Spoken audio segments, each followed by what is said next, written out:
It was the kind of day that should have been just like any other. The spotlight was on Dwayne Johnson, The Rock, in front of a packed room of cameras and reporters, all waiting for the latest scoop. He was at the top of his game. No one could deny that. His new movie was about to be released, and everything seemed to be falling into place. Dwayne had just finished discussing his journey from WWE to Hollywood, how he turned his passion into an empire. He smiled, the cameras flashing, and the air in the room felt thick with anticipation. But then, something strange happened. As he stood there, mid-sentence, he heard it. A soft whisper. His name. Dwayne. He froze. The voice was faint, but it was unmistakable. It didn't come from the reporters, or from his team, or from anyone he could see. The voice came from behind him, from a place no one else seemed to notice. He turned quickly, scanning the room, expecting to see someone trying to play a prank. But there was no one there. Just the usual crowd of eager faces, all too busy to notice the strange moment unfolding in front of him. Another whisper, louder this time. Dwayne. He felt a chill run down his spine. His heart rate picked up. Was it just his mind playing tricks on him? The stress of the day getting to him? He glanced around, trying to shake off the unease. But his eyes stopped on two figures standing quietly in the back of the room. Two little girls. They were small, barely 10 years old, and their skin was dark, as rich and smooth as the night sky. They were dressed in simple clothes, their long hair tied neatly in braids. No one seemed to notice them, as if they were somehow invisible to everyone else except for him. Dwayne's stomach tightened. He didn't know why, but something about them seemed familiar, yet completely out of place. One of the girls smiled at him, the kind of smile that didn't quite reach her eyes. The other tilted her head slightly, her gaze intense and unwavering.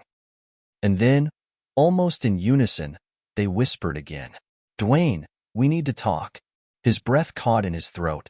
The world around him seemed to blur, the sounds of the room fading into the background. He was frozen in place, unable to move or speak. The two girls stood there, as if they were waiting for him to react. Who are you? Dwayne finally managed to ask, his voice low, but steady.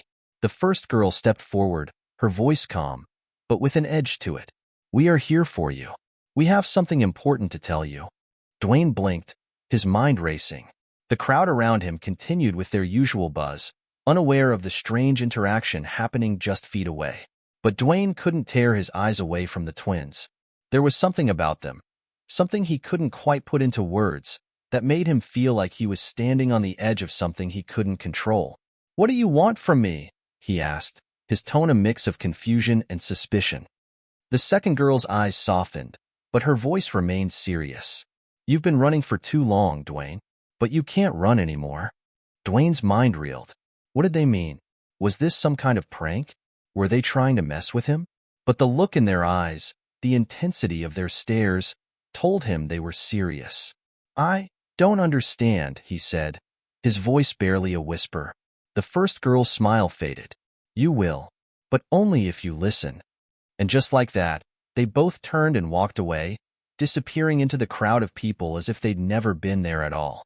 The room felt colder, and Dwayne could feel the weight of their words pressing on his chest. What had just happened? What did they mean by you can't run anymore?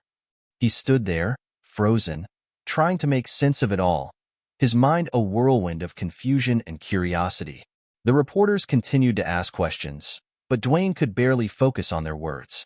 His eyes scanned the room, but the twins were gone. All that was left was the lingering echo of their whispers. Dwayne Johnson was no stranger to overcoming obstacles. He was born in Hayward, California, to a family with a deep connection to professional wrestling. His father, Rocky Johnson, was a Hall of Famer, and his grandfather, Peter Maivia, was a legend in the ring. The pressure to follow in their footsteps was undeniable, but it wasn't just the world's expectations that weighed on him. It was the personal struggles that defined his path. Growing up, Dwayne was always aware of the tension in his family. His parents, Rocky and Ada, had a tumultuous relationship that eventually led to their divorce. That fracture in the family left Dwayne with a sense of uncertainty, as if nothing in his life was ever truly stable. Money was tight, and the dream of becoming a professional wrestler seemed like an impossible ambition. But Dwayne didn't back down. He had always been a fighter, even as a child. From the moment he stepped into the wrestling ring at just 16, he knew that the journey ahead would be long and grueling. He poured his heart and soul into training, determined to make his family proud, but there was a gnawing feeling in him, a feeling that despite all the accolades and success, something was missing. At 18, Dwayne left home to play football at the University of Miami, but his dream of a professional football career was cut short after an injury. With his dreams of the NFL shattered, he returned to wrestling, where he eventually found success, first as a WWE superstar and later as one of Hollywood's biggest stars. But fame and fortune didn't fill the emptiness he often felt inside. Even as the cameras flashed and the world cheered his every move, Dwayne found himself struggling with the loss of personal connections. His relationships, both romantic and familial, had been tested time and time again by the demands of his career. As much as he achieved in the ring and on screen, there was still something that haunted him, something that left him feeling like an outsider, even in the world of entertainment. Despite his larger-than-life persona, Dwayne had his demons. He was no stranger to moments of self-doubt. As a young man, he battled depression, and there were days when the weight of expectations threatened to crush him. He could never fully escape the feeling that something was missing. That was the foundation of his journey. A man searching for meaning, trying to reconcile his past with the man he had become. He had learned to push forward, to overcome, but the scars of his past lingered. The twins, with their haunting words, seemed to tap into something deep within him, something he had buried for so long. What had they meant by, "You can't run anymore"? Was it a warning? A prophecy? Dwayne couldn't shake the feeling that the twins' appearance was no coincidence. He didn't believe in fate, but there was something undeniably real about the moment they shared. He had faced so many challenges before, but this felt different. It was as if the universe had sent them to deliver a message that could change the course of his life forever. As the days passed after the strange encounter, Dwayne's mind was consumed by the question of what they wanted from him. He had the world at his feet, yet he felt an unshakable pull toward understanding what lay beneath the surface of his life. The twins had awakened something in him, a desire for answers that went beyond success and fame. And so, Dwayne began to reflect on his past in a way he never had before. He thought about his relationship with his father, the man who had been both a mentor and a figure of disappointment in his eyes. He thought about his mother, Ada, who had sacrificed everything for her family, but whom he had often pushed away in search of his own identity. He thought about the friendships he had made along the way, and the ones he had lost because of his relentless pursuit of success. The more he thought about it, the more he realized that these unresolved pieces of his life were the very thing the twins had touched upon. He could never outrun them. He had spent so much time focusing on the future, on the next big goal, that he had forgotten to heal the past. But healing was not an easy task. Dwayne knew that confronting his past would be a battle, one that might break him down in ways he wasn't prepared for. And yet, the twins' whispers had planted a seed in his heart. It was a message he couldn't ignore, no matter how hard he tried. Dwayne stood in front of the mirror in his dressing room later that evening, staring at the man who had conquered the world but still felt incomplete. He looked at himself and took a deep breath. He knew the time had come to face the ghosts of his past. "I can't keep running," he muttered to himself. The question now was, how would he move forward? The next morning, Dwayne woke up to the sound of his phone buzzing on the nightstand. He rubbed his eyes, still groggy from the restless night filled with questions he couldn't answer.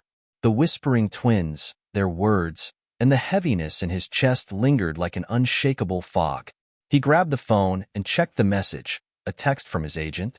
It was about a meeting for a new movie project, but something inside him told him that today wasn't about work.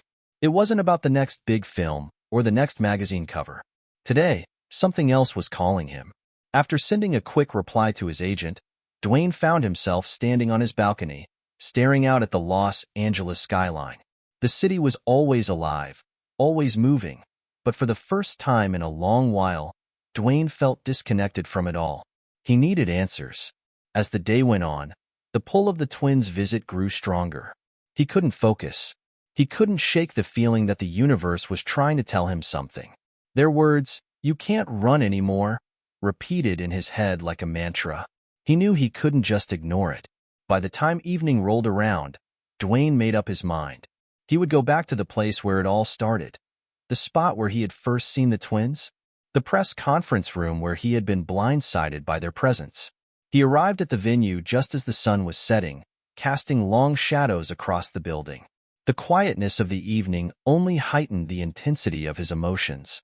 He walked into the room, the same room filled with cameras and reporters just hours before, now empty and still. It felt like walking into a memory. The air was thick with echoes, the whispers of the past almost palpable. He stood in the center of the room, looking around, waiting for something, anything, to happen. His footsteps echoed as he moved to the spot where he had last seen the twins. And then, out of the corner of his eye, he saw them. The twins stood at the entrance, framed by the doorway like figures from a dream. They looked just as they had before, small, serene, but impossibly intense. There was no crowd this time, no noise, just the two of them, standing silently, watching him. The room seemed to shift in the blink of an eye. Everything around Dwayne faded into the background, and the only thing that mattered was the presence of these two mysterious girls. He took a step toward them, his heart racing in anticipation. "Why are you here?" he asked, his voice filled with both curiosity and uncertainty. The first twin, the one with the dark braids, stepped forward. Her eyes were wide, filled with a depth that made Dwayne feel as if he were looking into something far older than her 10 years. "We are here to help you, Dwayne," she said quietly, her voice steady, but laced with an undercurrent of urgency. Dwayne's brow furrowed. "Help me? With what? What do you know about me?" The second twin, with the softer eyes, tilted her head slightly. "We know everything. We know about the choices you've made, the things you've hidden, the pain you carry that no one else can see." Dwayne's breath hitched. He couldn't believe what he was hearing. How could they possibly know that? He hadn't even admitted it to himself, let alone anyone else. The first twin continued, her voice growing more serious. "You've built walls around yourself, Dwayne. Walls so high, you've forgotten what it's like to feel anything real. You've buried everything, your past, your fears, your failures. You can't run anymore. It's time to face it." The words stung, cutting through the thick layers of armor he had built around his heart. For the first time in years, Dwayne felt raw, exposed.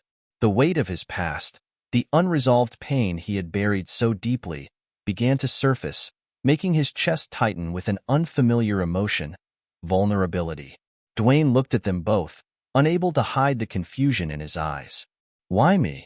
Why now?" The second twin smiled faintly, her voice gentle but firm. "Because you are at a crossroads. You can keep pretending that everything is fine, or you can finally face what you've been avoiding for so long.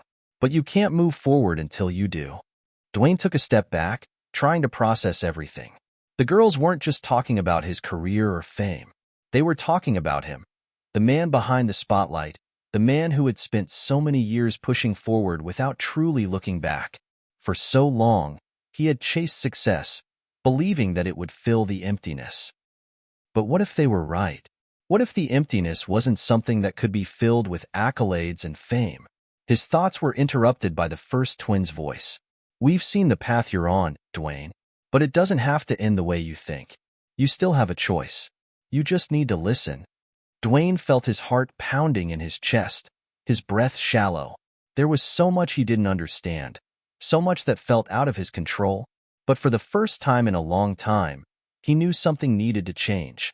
"I'm listening," he whispered. The second twin nodded slowly, her eyes locking with his. "Then you are already on the right path. But be warned, facing the truth is never easy. You'll have to confront things that scare you, things you've buried deep inside. Are you ready for that?" Dwayne took a deep breath, the weight of the moment settling in his chest. He wasn't sure if he was ready, but he knew one thing for sure. He couldn't keep running. Not anymore. "Yes," he said firmly, his voice steady. "I'm ready." The twins exchanged a look, as if confirming something only they could understand, and then they slowly began to walk toward the door. Before disappearing, The first twin turned to him one last time. "Remember, Dwayne," she said softly, "you have to let go in order to move forward. Don't be afraid of what you find." And with that, they were gone, leaving Dwayne standing alone in the silence of the room, with only their words echoing in his mind. Dwayne sat in the empty room, the weight of the twins' words still hanging heavy in the air. The quietness around him seemed oppressive, as if the world itself was holding its breath. He wasn't sure how long he had been standing there, staring at the spot where the girls had just been. His mind was spinning, trying to process everything that had just happened. "Let go, move forward," he muttered to himself, pacing the room. But what does that even mean? He had spent so much of his life building walls. Walls around his emotions, around his past, around the pain he didn't want to confront. He'd buried it all beneath the persona of the Rock, the larger-than-life figure who could take on anything, anyone, and win. But those walls had kept him from truly living, had kept him from healing. His thoughts shifted to the twins, to their quiet presence and their unsettling certainty. They didn't just see his success, they saw his scars. And somehow, they knew that it wasn't enough to keep going like he had. "You've been running." That phrase echoed in his mind like a mantra. For so long, that's exactly what he'd been doing, running. From his failures, from his childhood, from his broken relationships, from the darkness that sometimes crept in and threatened to swallow him whole. But the thing was, he couldn't keep running. He knew that now. He took a deep breath and grabbed his phone, dialing a number he hadn't called in years. "Hello?" A familiar voice answered on the other end, one that still held the warmth and the weight of history. It was his mother, Ada. "Mom," Dwayne's voice broke slightly. He hadn't realized how much he'd needed to hear her voice until now. I think it's time. I need to talk." There was a pause on the other end. He could almost hear her processing the gravity of his words. Then, softly, she replied, "What is it, baby?" "I need to come home," Dwayne said, the words finally slipping out, heavy with meaning. "I need to face everything. I can't do this alone anymore." Ada's voice softened, the love in it palpable.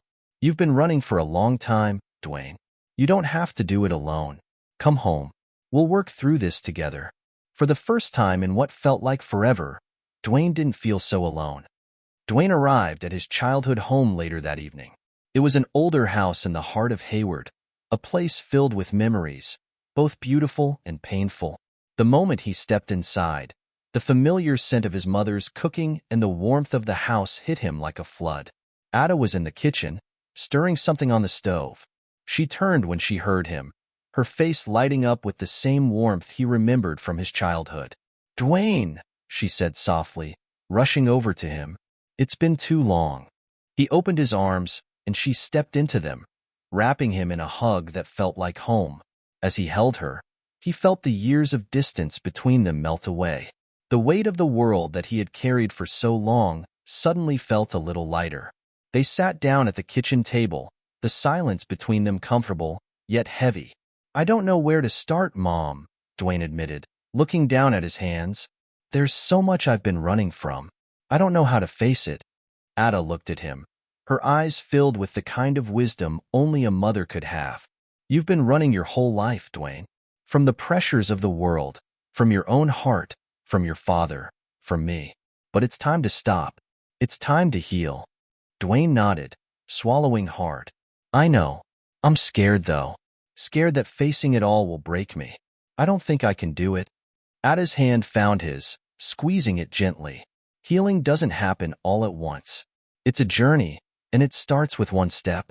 You've taken that step by coming here, by letting go of the walls you've built." Dwayne looked up at his mother, his eyes full of uncertainty. "I don't even know who I am without those walls."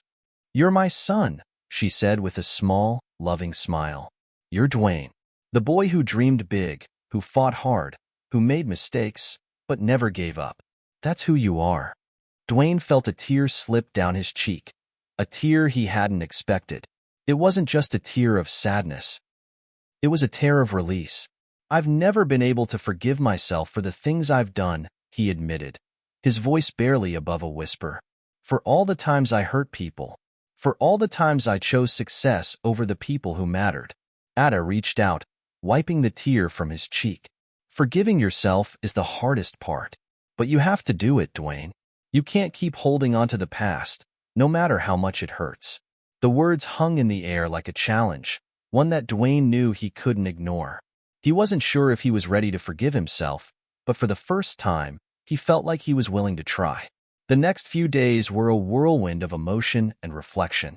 Dwayne spent time with his mother, talking through the memories that had shaped him. His strained relationship with his father, the pain of growing up in a broken home, and the pressure to succeed that had driven him to the edge for so many years. But as he shared these stories, something began to shift inside him. The walls he had built started to crack. The weight he had carried for so long felt lighter. It wasn't gone, but it was no longer suffocating him. One afternoon, as they sat together in the living room, Ada turned to him, her face serious. "Dwayne, you've been searching for something for a long time. I think it's time to look inward. You've been looking for answers outside of yourself, but the truth has always been inside of you." Dwayne looked at her, his heart heavy with understanding. "I've been looking for something to fix me, something to make it all right." "You've always had the strength inside you," Ada said gently, "but you have to let it out. You have to believe you're worthy of the peace you've been running from." For the first time, Dwayne felt a spark of something deep within him. It was a sense of hope, a quiet belief that maybe, just maybe, he could let go of the past and move forward. It wasn't going to be easy, but he wasn't running anymore. It had been a few days since Dwayne arrived at his mother's house, and while the weight of his past wasn't completely gone, he had started to understand that healing wasn't a destination, it was a journey. Every conversation with Ada, every quiet moment spent reflecting on his past, brought him closer to a truth he had avoided for years. But there was one thing left, one person he needed to face before he could truly begin to move forward. His father, Rocky Johnson. Dwayne hadn't spoken to his father in years. Their relationship had always been complicated, full of expectations, disappointments, and misunderstandings. When he was younger, Dwayne had idolized his father, but as he grew older, he saw the flaws in the man who was supposed to be his hero.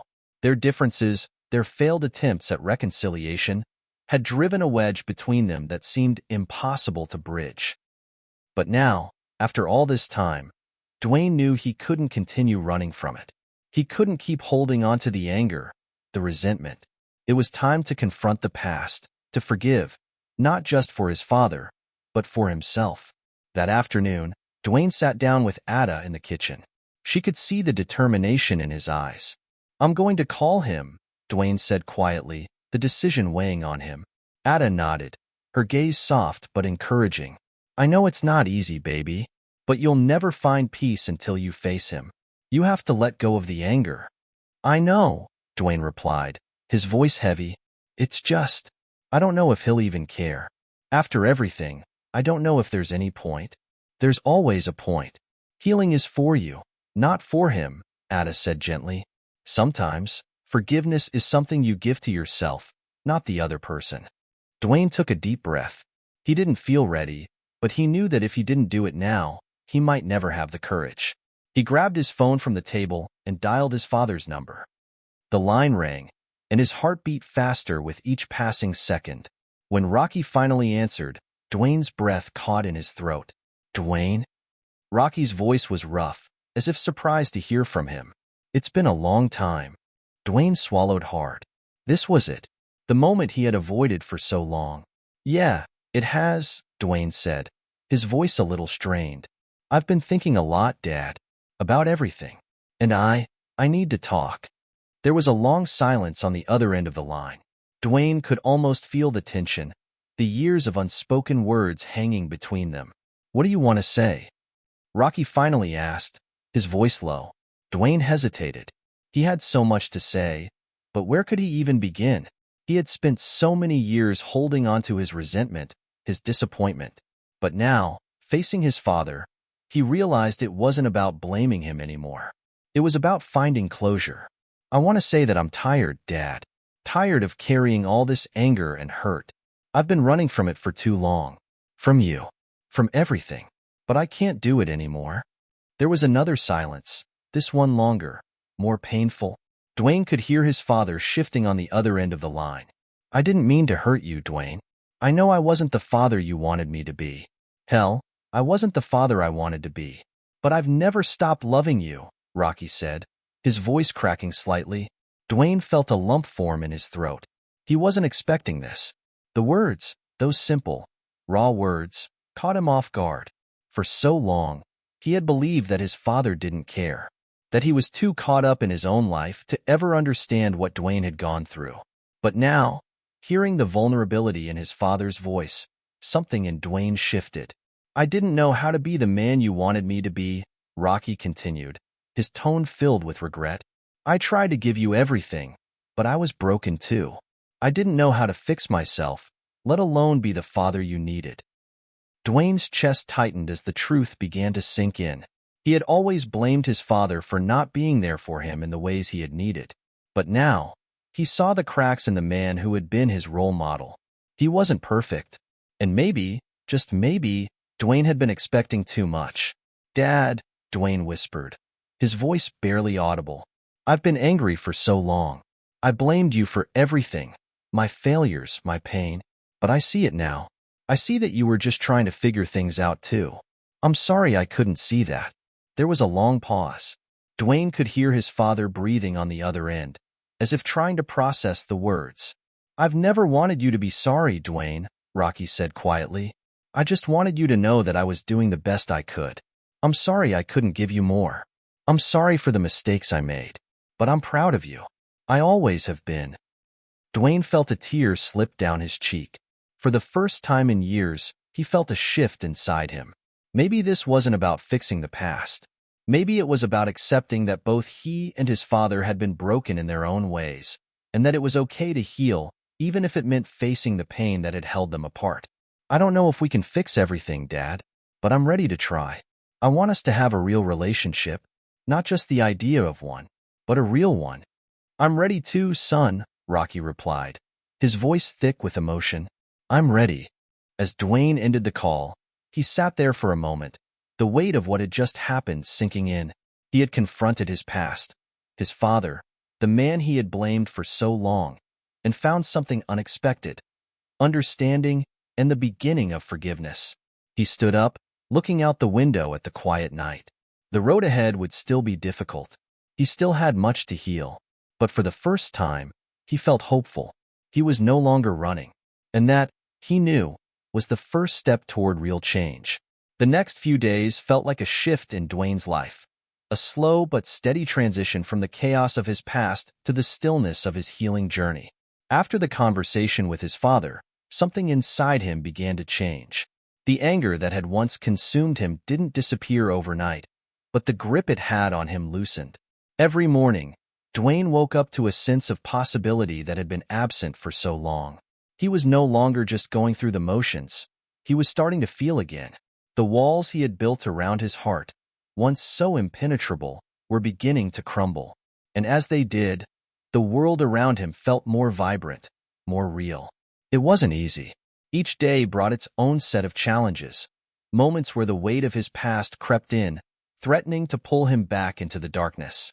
But now, with his mother by his side and his father's unexpected openness, Dwayne found the courage to keep moving forward. He could see that healing wasn't a straight line. It was messy, it was complicated, but it was also necessary. One evening, as Dwayne sat on the porch with Ada, the setting sun casting a warm golden hue across the sky, he turned to her, a question lingering in his mind. "Mom," he began, his voice a little hesitant, "how did you do it? How did you keep going when everything was falling apart? When things were hard, when we didn't have much, how did you stay strong?" Ada smiled softly, her eyes filled with memories of years gone by. "Strength doesn't always look like what you think, Dwayne. It's not about being invincible. It's about choosing to keep going, even when it feels impossible. It's about holding on to the love you have, even when everything else seems uncertain." Dwayne looked down at his hands, the weight of her words sinking in. He had spent so much of his life trying to be strong, trying to be the rock for everyone around him. But in doing so, He had neglected the parts of himself that needed nurturing, that needed healing. "I've been running from the things I didn't want to face," he said quietly. "And I think I've been running from the person I used to be. The one who wasn't afraid to be vulnerable. I don't even know where to start, Mom." Ada's eyes softened with understanding. "The hardest part is taking the first step, but you've already done that. You're here. You've come home, Dwayne. You've come back to yourself." Dwayne exhaled slowly, his mind still wrestling with the enormity of everything he had to face. "It feels like so much. It feels like I've been holding this weight my whole life, and now I have to let go of all of it." "You don't have to do it all at once," Ada reassured him. "Take it one day at a time. Forgiveness isn't something that happens in an instant. It's something you work toward, piece by piece. And sometimes it starts with forgiving yourself." Dwayne nodded, the truth of her words settling in. He had been so hard on himself for so long. The mistakes he had made, the choices he regretted, they had all been things he had held onto as if they defined him. But what if they didn't? What if he could let go of those old narratives and create a new one? That night, Dwayne couldn't sleep. His thoughts were too loud, too persistent. He thought about the twins and their message, "You can't run anymore." The words reverberated in his mind, as if they were calling him to something deeper, something beyond the walls he had built, beyond the fame and the success that had consumed him for so many years. He pulled out his phone and stared at the screen, wondering if he should reach out to someone. There was one person in particular he hadn't spoken to in a long time. Someone who had always been there, who had seen him for who he truly was, even when he couldn't see it himself. He sent a simple message, "Hey, it's Dwayne. I know it's been a while, but I'd like to talk. Are you free tomorrow?" The message sat on the screen for a few moments, the blinking cursor a reminder of the uncertainty that still lingered. But then, a reply popped up almost instantly. "Of course I'm free. It's good to hear from you." Dwayne smiled to himself, a feeling of relief washing over him. He didn't know where this conversation would lead, but he knew it was another step on his path toward healing. He put the phone down, leaned back in his chair, and closed his eyes. For the first time in a long time, he felt like he was exactly where he needed to be. The next day, Dwayne met the person who had been in his life for years, his longtime friend and former business partner, Danny. Danny was someone Dwayne had trusted when he was starting his career in Hollywood, someone who had seen both the highs and the lows. They hadn't spoken in over a year, but Dwayne knew he needed to have this conversation. They sat down in a quiet cafe, the familiar hum of the city outside creating a sense of normalcy. Danny looked at Dwayne, his expression open, yet cautious. "It's good to see you, man," Danny said, his voice warm. "I didn't expect this, but I'm glad you reached out." "I didn't expect it either," Dwayne replied, his voice a little strained. "But I think it's time for me to face some things. And part of that is facing the people I've distanced myself from. You're one of them." Danny's eyebrows furrowed slightly, but he nodded. "I get it. You've been through a lot. We all have our moments where we need space to figure things out. But I'm here for you, Dwayne. Always have been." Dwayne swallowed hard, feeling a lump form in his throat. "I've made a lot of mistakes, man. I've pushed people away, and I've been so focused on being this perfect version of myself.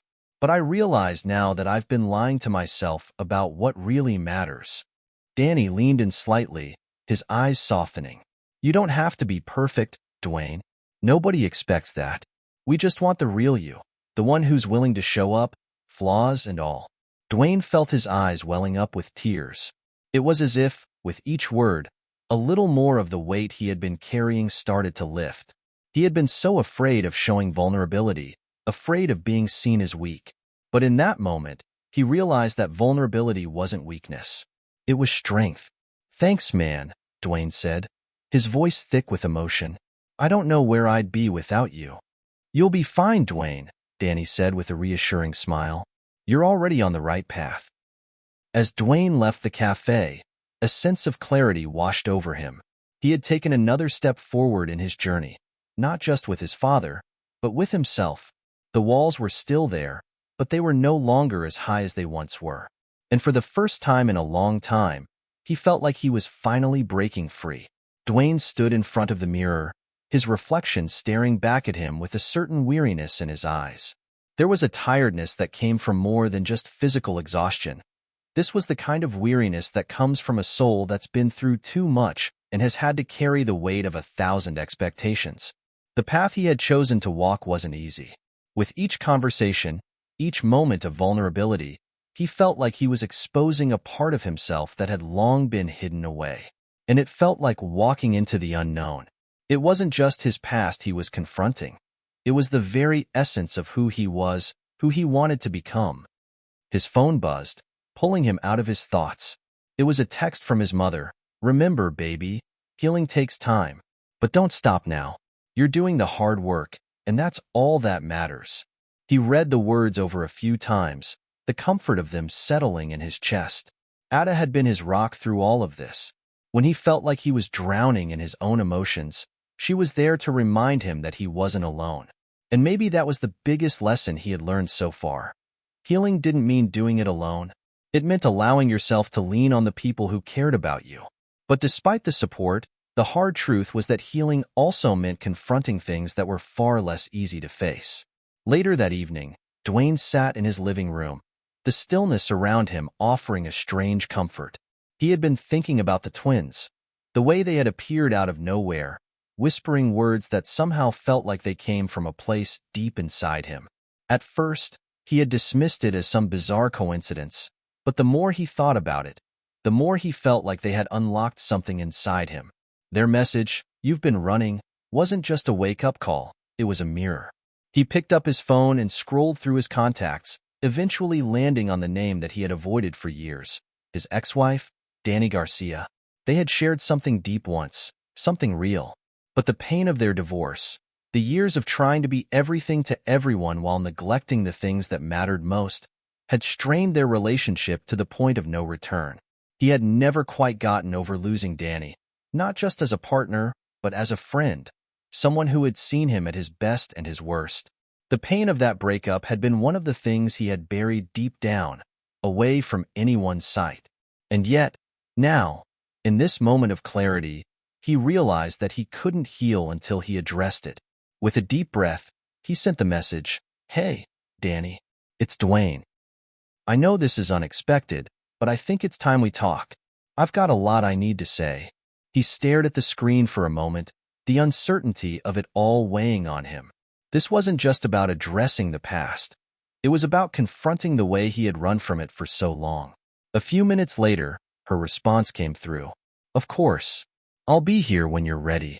Dwayne set his phone down and leaned back in his chair, his heart racing. He didn't know what the conversation would bring, but he knew it was necessary.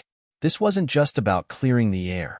It was about forgiveness, about facing the ghosts of his past and finally letting them go.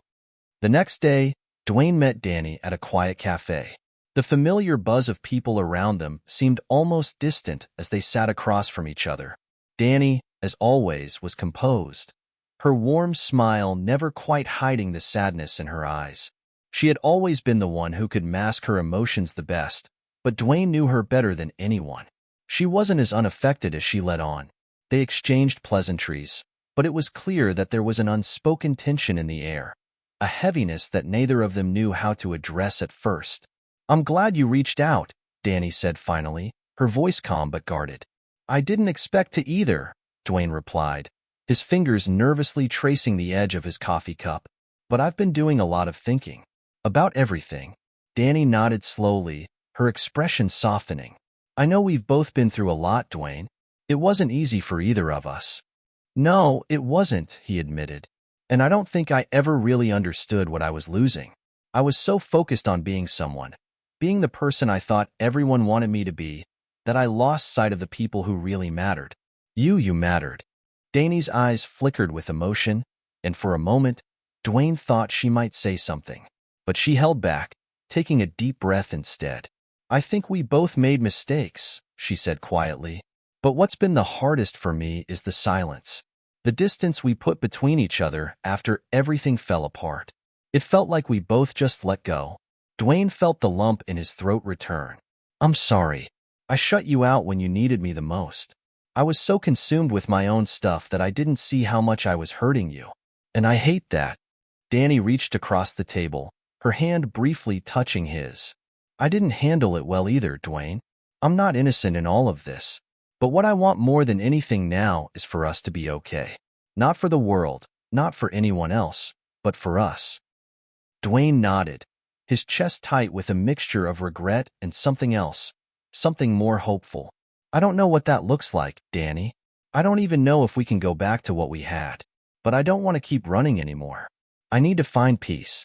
And that means I need to be honest with you about everything. I don't expect us to go back to the way things were, Danny replied softly, her voice filled with understanding. But maybe we can move forward, just as two people who care about each other, who've been through a lot, and who have learned from it.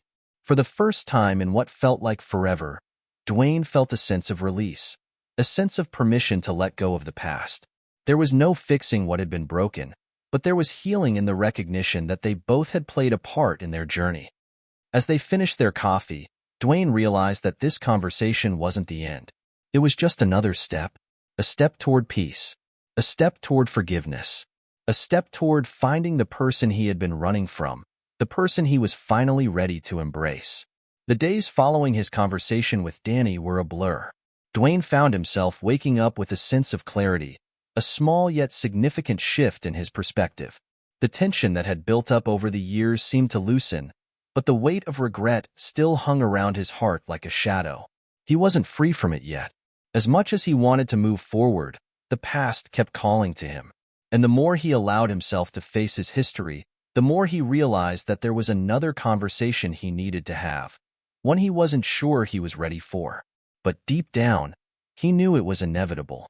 To truly heal, to fully let go, he had to confront the parts of his past that had been neglected, even forgotten. It wasn't just about his relationships with others. It was about reconciling with the choices he had made, the mistakes he had buried under layers of pride and ambition. Dwayne had built a career that the world admired. But in his pursuit of success, he had often sacrificed his personal life, his happiness, and most importantly, his peace of mind. And while fame and fortune had brought him moments of joy, they had also come with a cost: loneliness, self-doubt, and a gnawing sense of emptiness. He had pushed people away in ways he wasn't even aware of.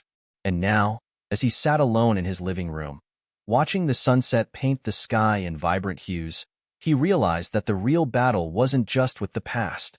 It was within himself. That evening, he called his childhood friend, Chris. Chris had been by his side for years, from the early days of his career to the present. They had laughed together, fought together, and shared the highs and lows of life. But over time, as Dwayne's fame grew, so did the distance between them. Chris had always been someone Dwayne could trust, but somewhere along the way, he had let their friendship slip into the background. As the phone rang, Dwayne felt a familiar knot form in his stomach. When Chris answered, his voice was as warm as always.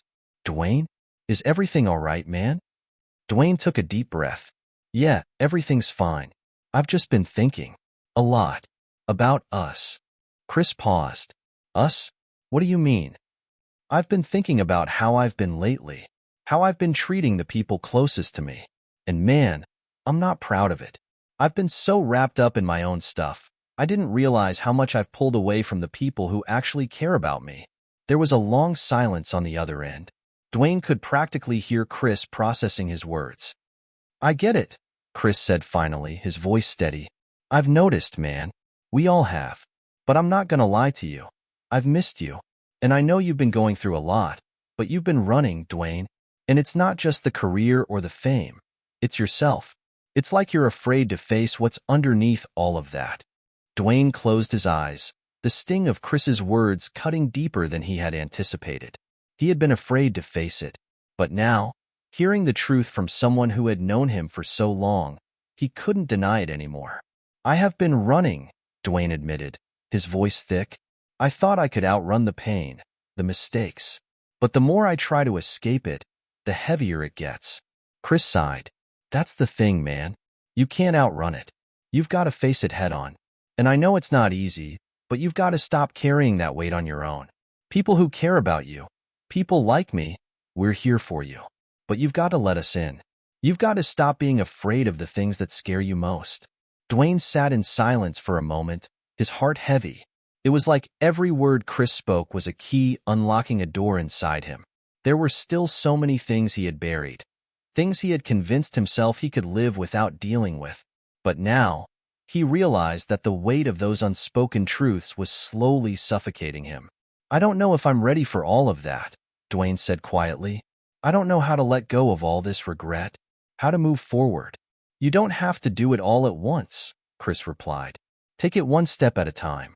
You're not alone in this, Dwayne. You've just got to allow yourself to be vulnerable again. You've got to stop pretending you've got it all figured out. No one expects that from you." Dwayne smiled through the emotion. "Thanks, man. I don't think I've heard the truth from anyone like that in a long time." "Anytime, bro. Just don't shut us out again. Don't shut me out." As they hung up, Dwayne felt a weight lift from his shoulders. He wasn't sure how to begin mending all the relationships he had neglected, but he knew this conversation with Chris was the first step. The fear of vulnerability, of showing the parts of himself he had hidden for so long, was still there.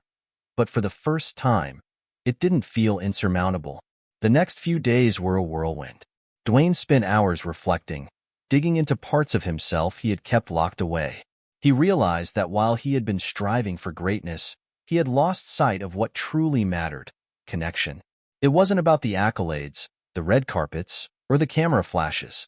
It was about the people in his life, the ones who had seen him without the mask, the ones who had loved him even when he couldn't love himself. And so, he decided to take a trip, to leave the distractions of the city behind and spend some time alone. It wasn't about running away. It was about finally confronting the parts of himself he had been avoiding. He needed to find peace within himself before he could begin mending the broken pieces of his relationships. The morning he left, Ada gave him a warm hug. She didn't ask questions. She simply held him, as if knowing that this journey was something he had to take alone. "You've got this, baby," she said, her voice steady but full of love. "But remember, healing is a process. It's okay to take it slow." Dwayne nodded, squeezing her hand. "I will, Mom. I just need to find my way back to myself." As he drove away from the familiar sights of his childhood home, Dwayne couldn't help but feel a sense of anticipation, mixed with the uncertainty of what lay ahead. But for the first time in a long time, he felt ready. Ready to confront the past. Ready to find forgiveness. Ready to finally stop running. The further Dwayne drove, the more the landscape seemed to change. The towering buildings of Los Angeles gradually gave way to the open, sprawling hills, their peaks catching the soft rays of the early morning sun. The roads were quieter here, the air fresher, an entirely different rhythm of life. For the first time in ages, Dwayne felt like he could breathe without the constant pressure of expectations weighing him down. He had decided to take a week, just for himself, no cameras, no fans, no business meetings.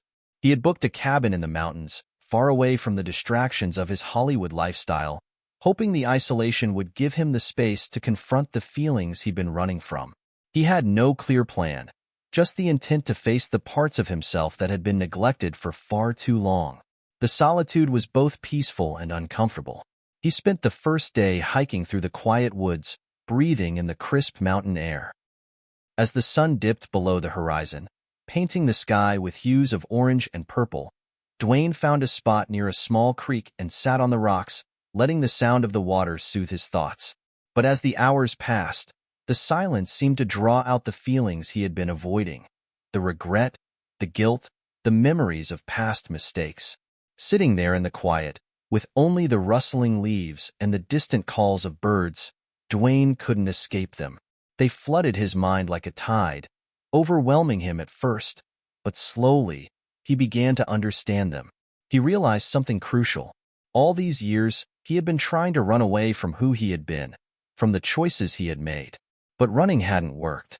And now, in the stillness of the mountains, Dwayne came to a painful but necessary conclusion. He could never move forward until he made peace with his past. On the third day of his retreat, Dwayne woke up early, as the sun just began to creep over the mountains. He'd been journaling the night before, scribbling down the thoughts that had been racing through his mind. His journal had become a mirror of sorts, a place to confront the things he had buried for so long. Today, though, he needed to take action. It wasn't enough to simply think about change. He needed to begin the hard work of actually making it happen. He picked up his phone and dialed his father's number. It had been a while since they last spoke. The conversation they had in the living room of his childhood home still lingered in his mind. He had come to understand that his relationship with his father was more complicated than he had initially thought. It wasn't just about forgiveness. It was about understanding. The phone rang twice before his father's familiar voice filled the line. "Dwayne," his father greeted, his tone cautious but warm. "How's it going?" Dwayne took a deep breath, knowing this wasn't going to be an easy conversation. "It's going. I'm out in the mountains, taking some time to think." There was a slight pause on the other end. "Thinking about what?"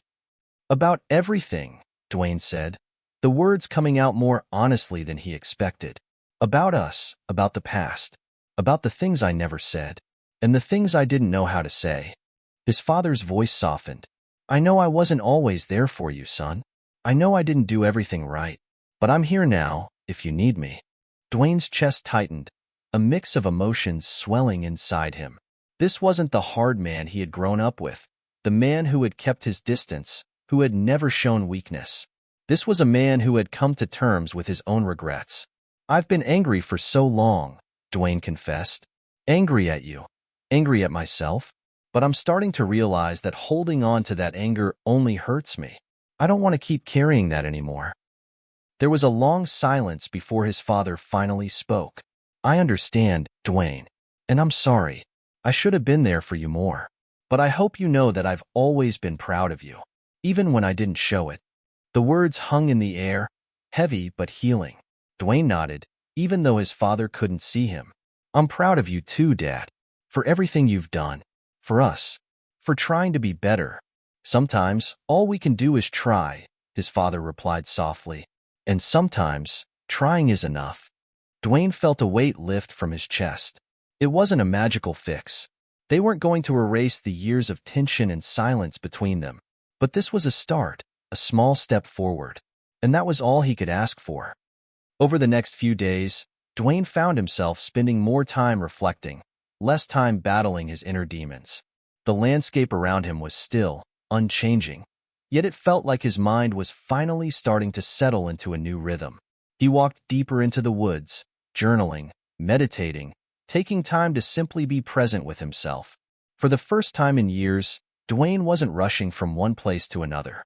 He was learning to slow down, to breathe, to just exist without the weight of expectations pressing down on him. In those moments of stillness, Dwayne came to another important realization. Healing wasn't just about fixing what was broken. It was about accepting what had happened, letting go of the need to change the past, and learning to move forward in a healthier, more grounded way. He didn't need to be perfect. He just needed to be authentic.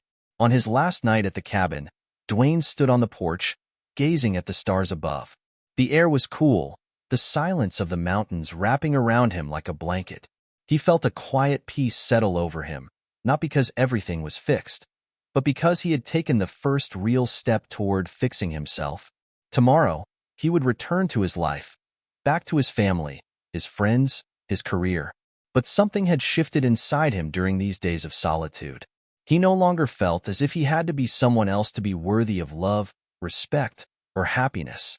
He wasn't just Dwayne, the Rock Johnson, the celebrity. He was Dwayne, a man who had been through his own battles, who had made mistakes, but who was ready to make peace with them and move forward. The drive back from the mountains was quieter than Dwayne had anticipated.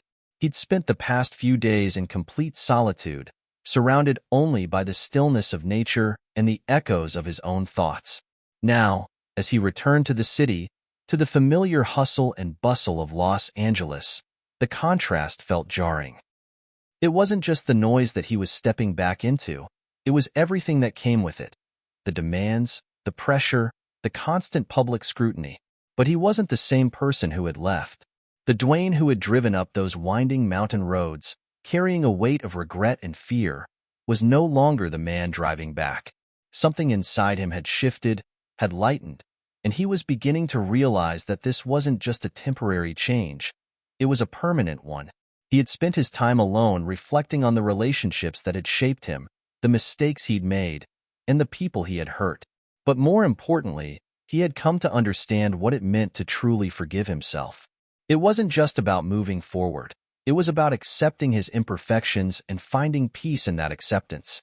He had learned that the key to his own healing was giving himself permission to be vulnerable, to not always be strong, to not always have it all figured out. Dwayne's phone buzzed. He glanced down at it and saw a message from Ada. "How's the trip? When will I see my son again?" He smiled. Ada had been his rock through everything, and their bond had grown even stronger during his time away. He typed back, "It was exactly what I needed. I'll be home soon. Can't wait to see you, Mom." When Dwayne finally returned home, the house felt both familiar and foreign. He had been away for nearly a week, but somehow, the walls felt different. His life felt different. There was a new sense of clarity about what he wanted, what he needed. But, as he stepped inside, he knew that this clarity would come with its own challenges. The first person he saw was Ada, standing at the kitchen counter, busy with a cup of tea. She turned as he entered, and for a brief moment, they just stood there, silently observing each other. Then, Ada's eyes softened. "You look different," she said quietly, as if she could see the change that had taken place in him. Dwayne nodded, his throat tight. "I feel different." She stepped forward, embracing him tightly. "I'm so proud of you, baby. I know you've been through a lot, but I also know that this journey will make you stronger. You're finally facing the things that have held you back. I think I'm finally starting to understand," he said, his voice breaking slightly. He hadn't realized how much he needed this moment, the reassurance, the unconditional love from his mother. They pulled away, and Ada smiled at him knowingly. "It's not easy, I know. But you've never been one to shy away from a challenge. And this is yours to conquer. Just remember, you don't have to do it alone." Dwayne smiled back, the weight of the world feeling just a little lighter. "I won't, Mom. I'm ready to face it all." Over the next few days, Dwayne began to reconnect with the people in his life, slowly but surely. First, he reached out to his old friends, including Chris, to continue the conversation they had started before he left. He invited him to dinner, and when they met, the easy camaraderie was back. They joked and talked, but there was an underlying depth to their conversation now, something real that hadn't existed before. Chris understood the journey Dwayne had been on. They both knew that healing wasn't a destination. It was a constant process. Later, he met with his team, his agents, managers, and the people who helped him navigate his career. He could sense the hesitation in their eyes at first, as if waiting for him to slip back into the old rhythms of being the untouchable, superhuman version of himself. But Dwayne wasn't that person anymore. He was still driven, still passionate about his work, but he was learning how to set boundaries, how to prioritize the things that mattered most. His family, his mental health, his authenticity. "I'm not perfect," he told them during a meeting. "I've made mistakes, and I've learned a lot over the years. But I'm committed to being the best version of myself, both for you and for me." They all nodded, some more surprised than others, but there was a new sense of respect in their eyes. Dwayne wasn't just a brand anymore. He was a man who had taken the time to understand himself. And that was powerful. As the weeks passed, Dwayne found himself starting new projects, ones that were closer to his heart. He began working on a charity initiative to support children in underserved communities, something he had wanted to do for years but had never truly prioritized. The work didn't just give him fulfillment, it gave him purpose. It was a reminder of what truly mattered to him, and it allowed him to connect with people in a way that was more genuine than any red carpet event ever could. Through it all, he remained in touch with the twins. Their words had stayed with him, and he knew he would never forget the profound impact their simple yet profound message had on his life. He often wondered if they had known, somehow, that he was ready to hear what they had to say. Maybe it was fate, or maybe it was just that he had finally reached a point in his life where he could listen. One evening, after a long day of work, Dwayne found himself standing in front of the mirror once again, just as he had before the trip. But this time, when he looked at his reflection, he saw something different. He saw a man who had faced his fears, who had confronted his past, and who was finally starting to heal. He wasn't perfect, but he was real, and that was enough. The door to his office opened, and Ada walked in, smiling softly. She didn't need to say anything. Her presence alone was enough. She stepped closer, wrapping him in another hug, one that felt full of understanding, of unspoken words. "You're on the right path, baby," she whispered. Dwayne held her tight, the weight of everything he had carried lifting a little more. He was on the right path, and for the first time in a long time, he was finally walking it with his eyes wide open. The days following his return had brought a sense of calm to Dwayne, but it wasn't without its challenges. As he settled back into his routine, the demands of his career began to tug at him again. The calls, the interviews, the constant schedule. All of it started to creep back into his life like a wave, threatening to wash away the peace he'd fought so hard to find in the mountains. But Dwayne had changed. He wasn't the same person who used to thrive on that chaotic energy, the constant rush to achieve more, to do more. Now, he found himself taking moments, small moments throughout the day, to breathe, to check in with himself, to ask if the choices he was making were truly aligned with the man he wanted to be. One evening, after a particularly long day of meetings, Dwayne sat down in his living room, the faint hum of the city outside his windows. He leaned back in his chair, closing his eyes and letting the stillness wash over him. For the first time in a while, he allowed himself to relax without any guilt, without feeling like he needed to be doing something. As his phone buzzed on the table, he picked it up and saw a text from Chris. "I know you're busy, but I was thinking about what you said the other night. About being real. You know, man, you've been through a lot, and I'm proud of you. But I also think you might be holding on to something. Something that might be holding you back." Dwayne's brows furrowed as he reread the message. He had been thinking the same thing. There were pieces of his past, unresolved feelings, old grudges, that were still clinging to him like shadows, preventing him from fully stepping into this new chapter of his life. And Chris was right. Maybe it was time to truly let go. He typed back, "What do you mean?" Chris responded almost immediately, "You've been carrying the weight of a lot of things, but there's something you haven't fully let go of. Maybe it's time to release it. You know, truly forgive yourself and move forward. Don't let anything from the past keep you from what's ahead." Dwayne's heart tightened. Chris was speaking the truth. He had made progress, but there were still corners of his heart he hadn't cleaned out, still wounds he hadn't fully healed. And it wasn't just about forgiving others, it was about forgiving himself. For so long, he had been trapped in a cycle of self-blame, of trying to prove that he was enough.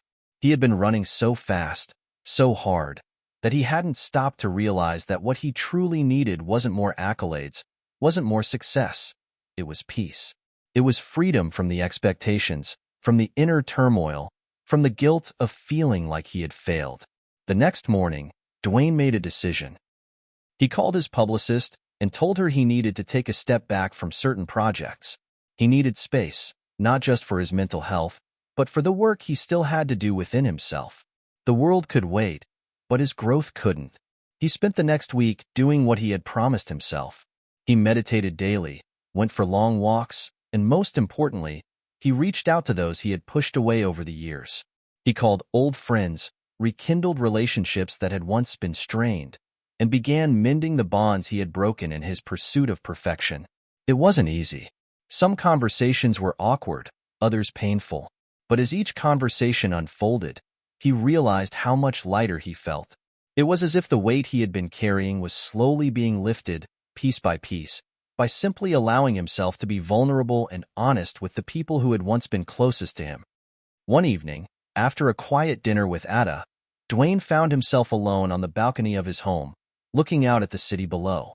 The lights shimmered in the distance, and the world felt both vast and small at the same time. He thought about everything he had learned over the past few months, the isolation, the confrontation with his past, the journey to forgiveness. But there was one more step left to take. The final part of his healing was about letting go of the idea that he needed to control everything. He had spent so much of his life trying to manage every aspect of his career, his image, his relationships, but now, he realized that true strength didn't come from control. It came from acceptance. He sat down and closed his eyes, taking a deep breath.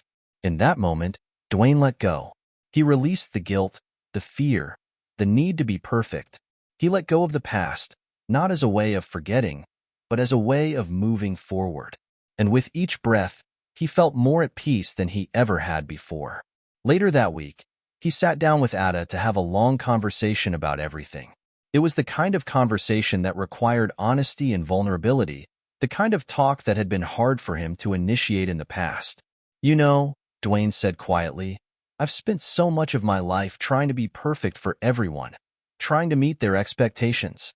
But somewhere along the way, I lost myself. I was so focused on achieving that I forgot to live. Ada smiled softly, her eyes full of understanding. I know, baby, but you're not alone in that. We all do it. We get so caught up in what we think we need to be that we forget who we really are. Dwayne nodded, the weight of her words sinking in. I've been trying to fix everything, trying to fix my relationships, fix my mistakes, fix myself. But the truth is, I can't fix everything. Some things just need to be accepted and then let go. Ada's hand gently squeezed his. That's the hardest part of healing. Letting go of the need to control everything. But once you do, the freedom you'll feel is worth it. Dwayne leaned back in his chair, letting out a long breath. For the first time in a long time, he felt a true sense of release. He didn't need to fix everything. He didn't need to be perfect. He just needed to be himself, flaws, mistakes, and all. And in doing so, he could finally be free. The weeks passed in a blur of quiet transformation for Dwayne. The lessons he had learned in the mountains, about forgiveness, letting go, and finding peace, had settled into his heart like seeds, slowly beginning to take root. He had taken a step back from his usual whirlwind of projects, and now, he found himself more present, more attuned to the things that mattered most in his life. One morning, he woke up to a text message from Chris that made him pause. I saw you in the press this week, man. You've been making some changes, huh? I can tell. It's like you're glowing in a whole new way. Proud of you. Dwayne smiled, the words hitting him in a way he didn't expect. He hadn't realized just how visible his transformation had been to those around him. It wasn't just the changes in his career or his public persona. It was the subtle, internal shift that had begun to radiate outward. He was no longer hiding behind the walls of expectation and perfection. He was simply being, and for the first time, it felt like enough. He replied to Chris, Thanks, man. It's been a journey, but I think I'm finally starting to see things clearly. As the day unfolded, Dwayne felt a pull to do something he hadn't done in a long time. Visit his old neighborhood. He hadn't been back there in years, not since he had moved out and started his career. But there was something about the idea of returning to where it all began that felt important. It was a way to acknowledge how far he had come and to give thanks for the foundation that had shaped him. The drive through the streets of Hayward was a journey down memory lane. The familiar sights, cracked sidewalks, modest homes, and the corner store where he used to grab snacks after school, evoked a flood of memories. Some were bittersweet, others nostalgic, but all were a part of the man he had become. When he pulled up in front of his old house, he sat in the car for a moment, taking in the view. It looked smaller than he remembered. The yard wasn't as pristine as it had been when his mother had taken care of it, but there was still something comforting about it, the sense of familiarity, of home. He got out of the car and walked up the driveway, feeling the warmth of the sun on his face. The door was open, and as he approached, a woman stepped outside. A neighbor he hadn't seen in years. Well, if it isn't Dwayne Johnson, she exclaimed, her face lighting up. I thought that was you. You've come a long way, haven't you? Dwayne grinned, feeling a wave of humility wash over him. Yeah, I guess I have. Just wanted to stop by and take a look around. The woman smiled. Your mom's always been proud of you. She'd be proud of everything you've achieved. But I can tell you're not just here for that. Dwayne hesitated for a moment, then nodded. No, I'm not. I've been doing a lot of thinking lately, trying to come to terms with the past and appreciate where I came from. She gave him a knowing look. That's a good thing, Dwayne. We all have to face our past in order to move forward. No one's journey is easy, but it's the hard parts that make us who we are. Her words stayed with him as he continued walking around the neighborhood. For the first time in a long while, he allowed himself to truly feel the weight of his past. not with regret, but with gratitude. Every struggle, every mistake had been a lesson, and now he understood that those experiences had laid the foundation for his growth. Later that day, as Dwayne sat with Ada over a cup of tea, he shared the visit with her. "I went back to the old neighborhood today," he said, his voice soft. "It wasn't as I remembered, but in a way, it was perfect. It made me realize how much I've changed and how much I've taken for granted." Ada nodded, her eyes thoughtful. "Sometimes, going back is the best way to move forward. You're not just looking back at the past, you're acknowledging it. And that's how we heal." Dwayne sat back in his chair, taking in her words. He realized that this was the final step in his journey, acknowledging his past without letting it control him. He had been running for so long, afraid that his past would define him. But now, he was ready to own it, to accept it as part of his story, and to use it to fuel his future. A few days later, Dwayne found himself standing on stage again, ready for an event that he had been dreading a few months ago, the premiere of his latest film. The cameras flashed, the crowd cheered, but for the first time in his career, Dwayne didn't feel the need to perform. He wasn't there to impress anyone, to meet expectations. He was simply there to be himself. As he walked down the red carpet, he saw the familiar faces of his colleagues, the photographers snapping photos, and the fans eagerly waiting for their moment to interact with him. But amidst the whirlwind of activity, Dwayne felt grounded. His mind wasn't racing. His heart wasn't pounding with anxiety. He was present, completely in the moment, for the first time in a long time. When the event was over, he returned to his car, a sense of peace settling over him. He had learned that success wasn't measured by how many awards you won or how many people admired you. It was measured by how you felt about yourself, how you treated others, and how much you allowed yourself to grow. As he sat in the back seat of the car, on his way home, Dwayne looked out the window at the night sky, the city lights twinkling below. He realized that the journey he had taken had led him to this moment, not because of the accolades or the fame, but because he had finally accepted who he was. As Dwayne sat in the car, reflecting on the night's events, a feeling of deep contentment washed over him. The peace he had been searching for wasn't a destination he had reached by accident. It had been the result of intentional, consistent work. It had been found in the quiet moments, the reflections on his past, and, most importantly, in learning how to let go. He had been so used to running, so used to staying ahead of the next challenge, the next job, the next award. But now, he realized, there was more to life than that relentless chase.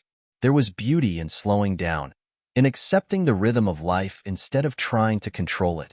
His connection to the people who mattered most, Ada, his family, his friends, and even the strangers he met along the way, had become the core of his existence. He pulled into the driveway of his home, feeling more at ease than he had in years. As he walked through the front door, Ada was there waiting for him, her presence as comforting as always.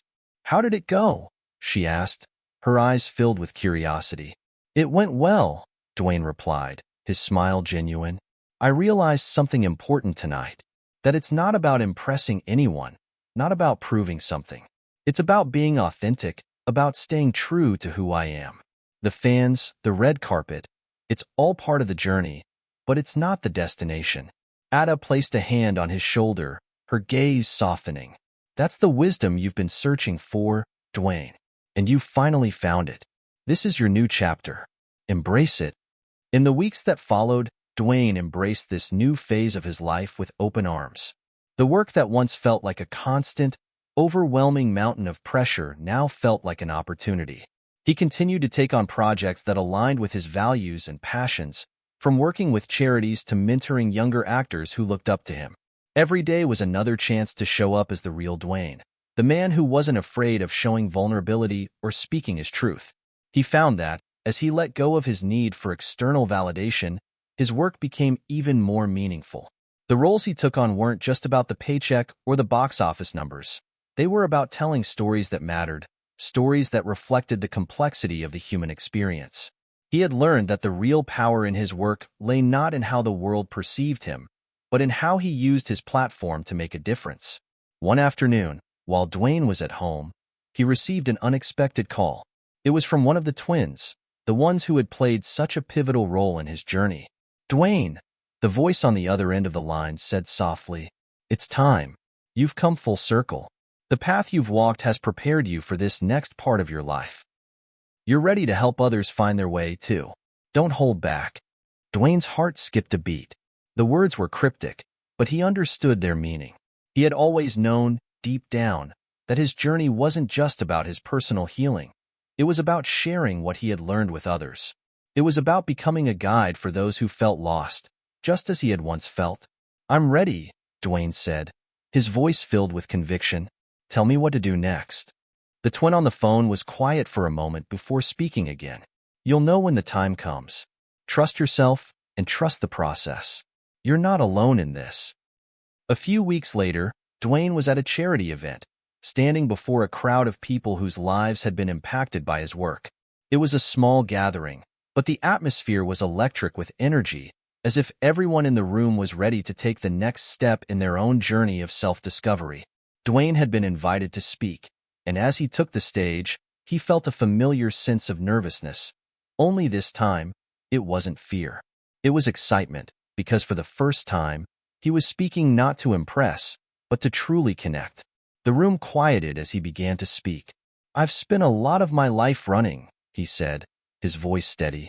"I ran from my past, I ran from my mistakes, and I ran from the idea that I might not be enough.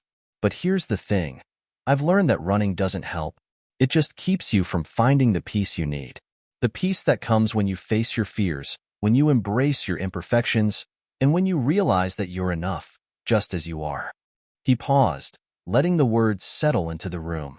His eyes swept over the crowd, seeing the faces of people who had been on their own journeys of healing and growth. He could feel their energy, their hope, their desire for change. It was the same hope that had fueled his own transformation. "I'm here to tell you," he continued, "that you don't have to be perfect. You don't have to have it all figured out.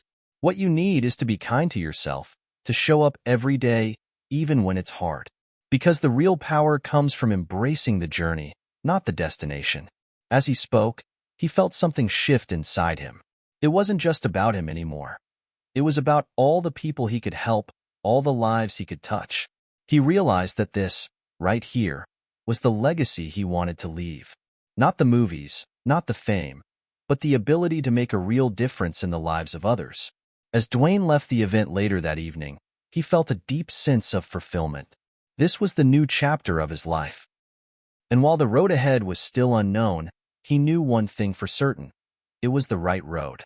He had learned to let go of the need to control everything, to accept himself, and to embrace the wisdom he had gained. His journey wasn't just about him anymore. It was about the world around him.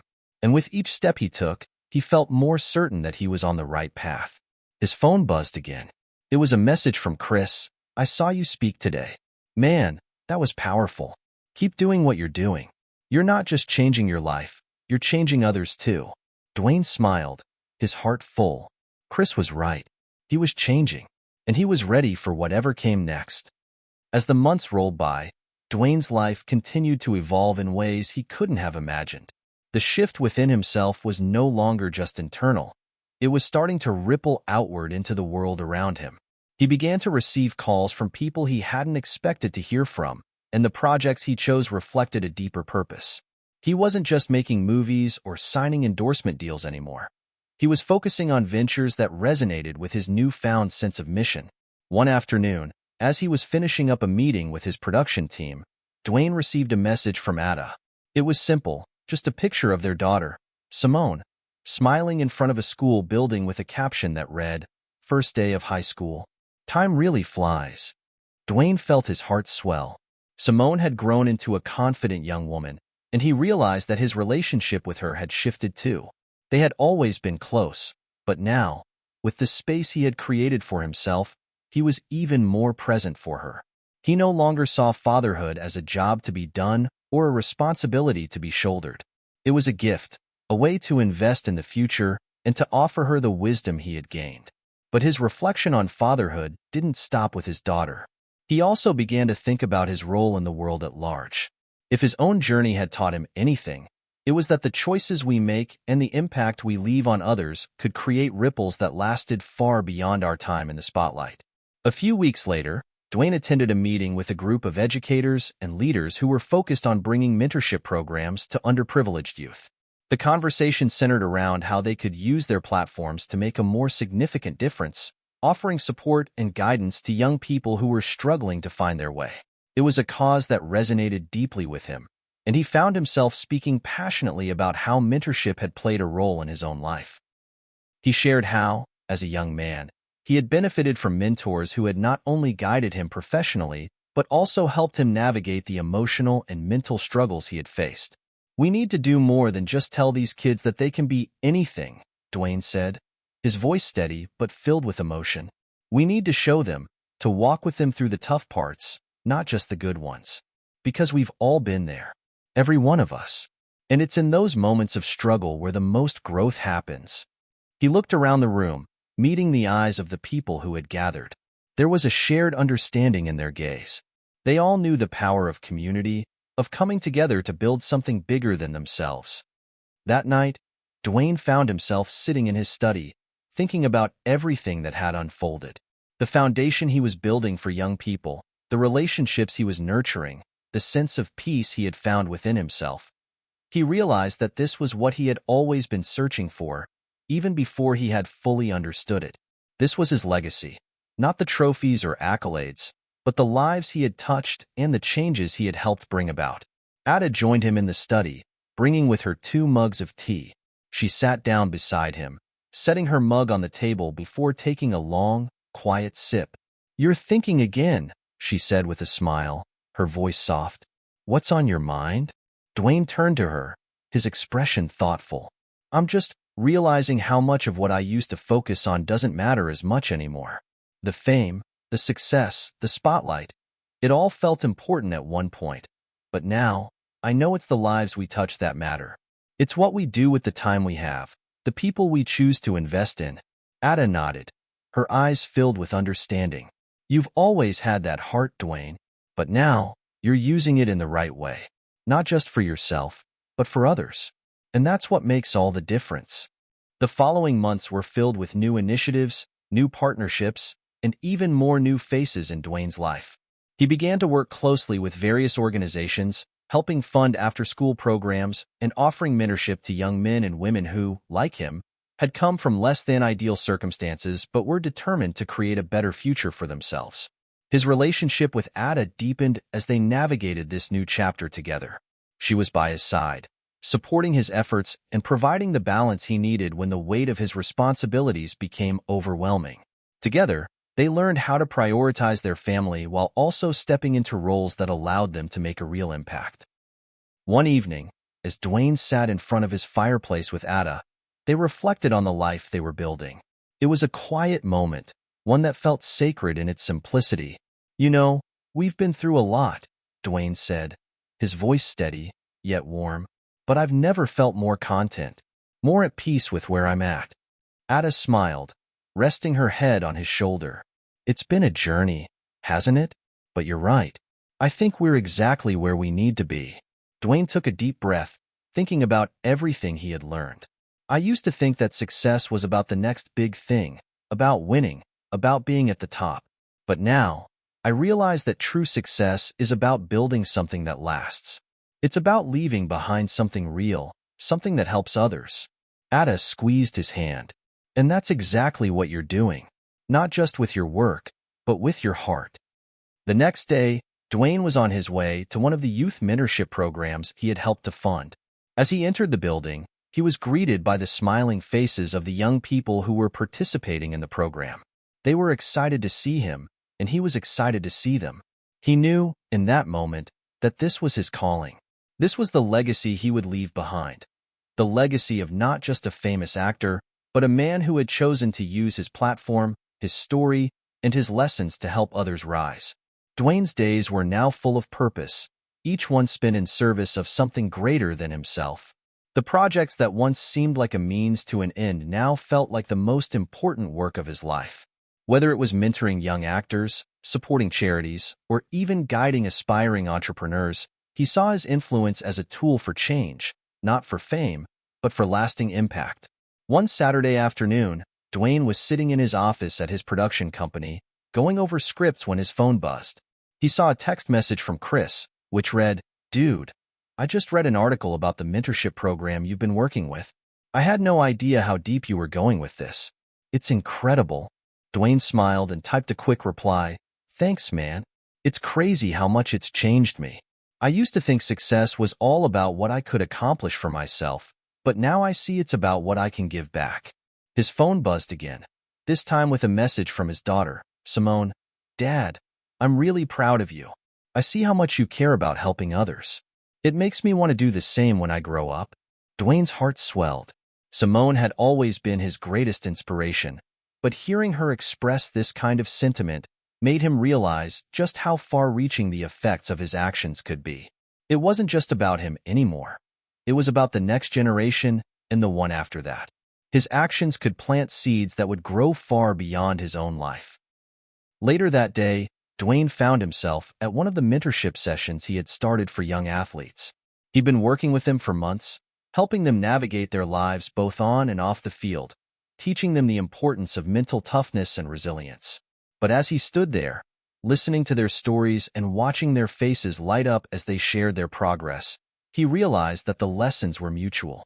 These young people had inspired him as much as he had hoped to inspire them.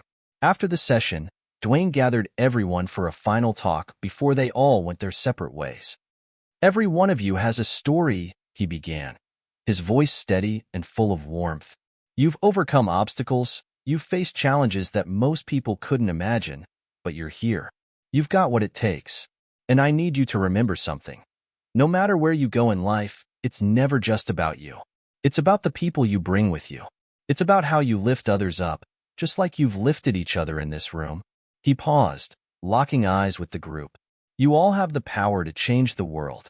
It's not just about making it to the top. It's about how you treat the people around you and how you use your voice to create positive change. So, go out there and be the example. Be the light." The weeks passed, and Dwayne's schedule continued to fill with events, speeches, and appearances. But even amidst the chaos of a busy calendar, he felt more at peace than ever before. He had learned to pace himself, to prioritize what truly mattered. He was careful not to lose sight of the things that had brought him this clarity in the first place: his family, his personal growth, and his commitment to helping others. One evening, after a long day of meetings and charity work, Dwayne found himself back at home with Ada, sitting on their porch as the sun set. The sky was painted in shades of orange and purple, the evening air warm and gentle. They didn't need to say much.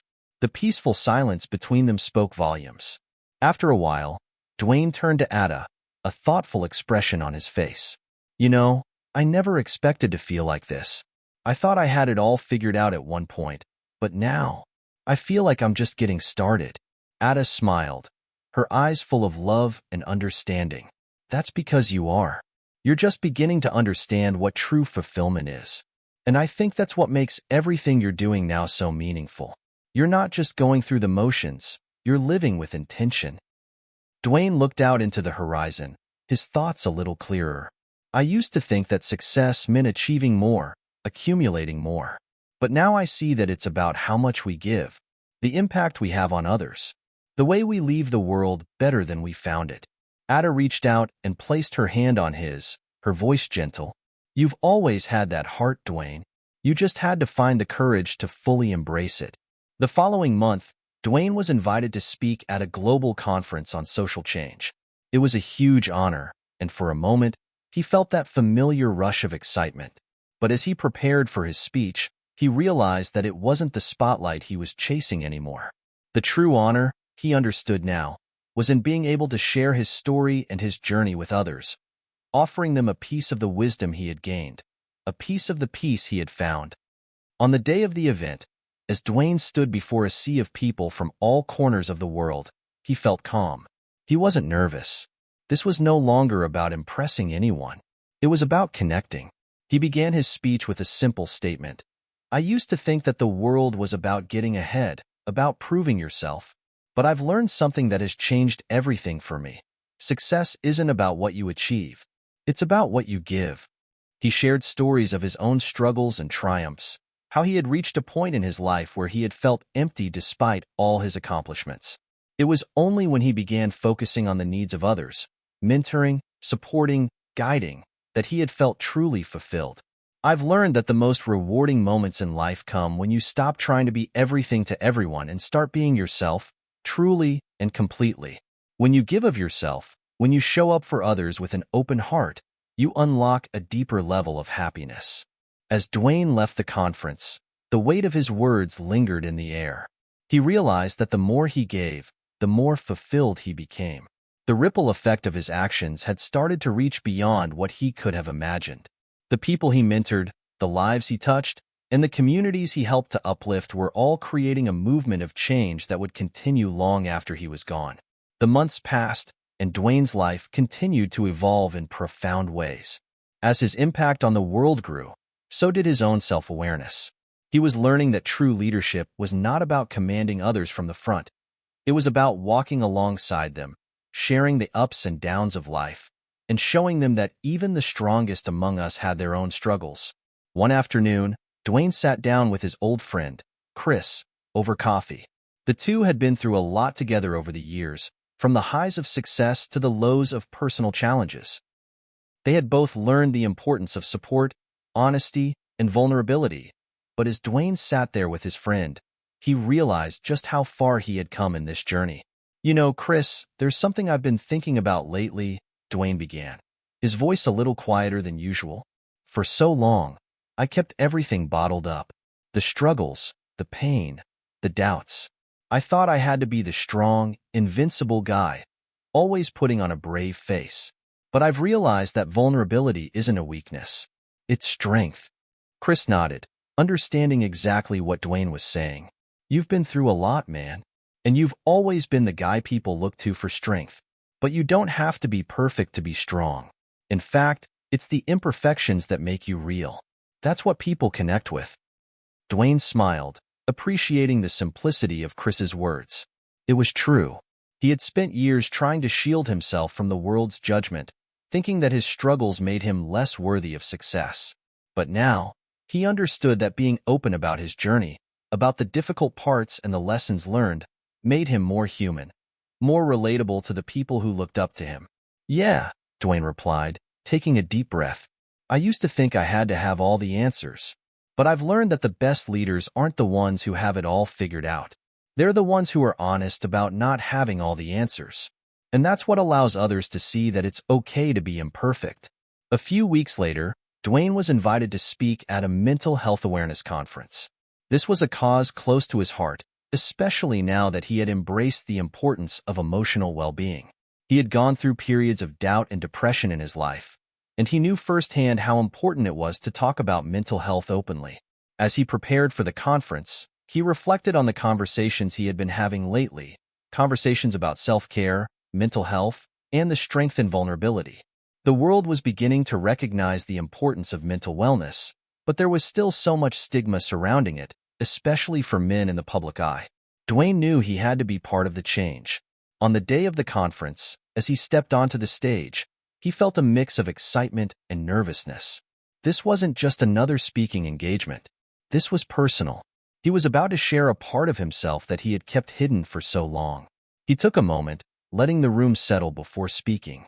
"I'm here today to talk about something that's often overlooked, something that affects all of us, whether we acknowledge it or not: mental health. For a long time, I believed that being a man meant being tough, being invulnerable. But I've learned the hard way that the toughest thing you can do is be vulnerable." The room grew quiet, and Dwayne could feel the weight of his words sinking in. "I've faced times in my life when I felt like I was losing control," he continued. "There were moments when I thought I wasn't enough, that I couldn't handle everything that was coming my way.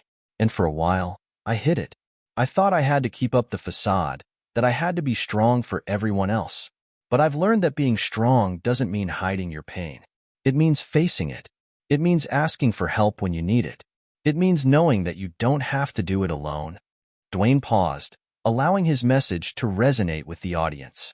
He could see the faces of people in the crowd, some of them nodding, others wiping away tears. This was more than just a speech. It was a moment of connection, a moment of healing. After the speech, Dwayne stayed to talk with people in the audience. He had been approached by countless individuals who thanked him for his honesty. Some shared their own struggles, and others expressed how much his words had meant to them. It was humbling. It was more than he had expected. He had set out to help others, but what he realized in those conversations was that they were helping him too. Later that evening, Dwayne called Ada. He couldn't wait to share what had transpired. "You were amazing," Ada said when Dwayne told her about the conference. "I'm so proud of you. You've always been a strong man, but now you're showing the world what true strength really is." Dwayne felt a deep sense of gratitude as he listened to her words. Ada had always been his anchor, and her support meant the world to him. "Thanks, babe. It feels different now. I'm not afraid to be open anymore. I'm not afraid to be me." In the following weeks, Dwayne continued to speak out about mental health, sharing his experiences with his followers on social media and in interviews. He was receiving an outpouring of support, but more than that, he was seeing a shift in the way people talked about their own struggles. The stigma around vulnerability was slowly starting to fade, and people were beginning to open up about their mental health in ways they hadn't before. Dwayne also began to hear from more and more young men who were looking for guidance. They weren't just asking about his career or his workouts. They were asking how he dealt with life's challenges, how he navigated feelings of inadequacy, and how he kept going in the face of adversity. It was a reminder of just how much influence he had, not through his physical strength, but through his willingness to be real. One night, as Dwayne sat down to reflect on the journey he had been on, he thought about all the lessons he had learned. He had spent so many years trying to hide his vulnerabilities, thinking that they made him weaker. But in reality, they had made him stronger. They had allowed him to connect with others on a deeper level, and in doing so, he had found a purpose that went beyond the spotlight. Dwayne looked out the window at the night sky, feeling a profound sense of peace. His journey wasn't about avoiding the hard times. It was about embracing them, learning from them, and using them to help others find their own strength. As Dwayne settled into this new phase of his life, something unexpected happened. The more he leaned into vulnerability, the more he felt connected to people. Not just his fans or the people he mentored, but to the world around him in a way he never had before. He realized that the biggest gift he could give wasn't just his words or his time, but his compassion. It started with small gestures, taking time out of his day to check in with friends, sending a text to someone just to say he was thinking about them, or offering a word of encouragement when he saw someone struggling. But soon, those small acts of kindness began to snowball, and Dwayne found himself dedicating more of his energy to giving back to his community in a more personal and intimate way. One of the initiatives that took off in the months that followed was a community outreach program he had developed with Ada. They had always been passionate about giving back, but now they wanted to do something that truly made a difference in their local community. They called it the Ripple Effect, a program designed to provide resources, mentorship, and emotional support to young people and families in need. But it was more than just charity. It was about creating real, sustainable change, giving people the tools they needed to transform their lives. It was a Saturday morning when Dwayne and Ada visited a local shelter that was part of the program. The place was filled with families, many of whom had fallen on hard times, and the energy in the room was both hopeful and heavy. As Dwayne walked through the doors, he was greeted by the sight of children playing, mothers talking quietly to one another, and fathers doing their best to hold it together. Dwayne had visited shelters before, but today felt different. This time, he wasn't just an actor showing up for a photo op. He was someone who understood the struggles these families were facing, someone who was genuinely invested in their well-being. "Hey, everyone," Dwayne said, his voice steady and kind as he addressed the room. "I just wanted to stop by today, not as someone who's here to talk about success or fame, but as someone who understands what it's like to struggle. My story may be different, but the feelings, the challenges, are the same. I'm here to tell you that your circumstances don't define you. It's how you rise from them that does." As he spoke, Dwayne saw faces light up. Parents who had felt invisible, kids who had lost hope. All of them were hanging on to his every word. They weren't seeing a celebrity. They were seeing someone who had been in the trenches, someone who had fought his way through his own hardships. It was a reminder that everyone, no matter their background or station in life, had the power to rise. Later that day, Dwayne sat down with a few of the mothers in the shelter.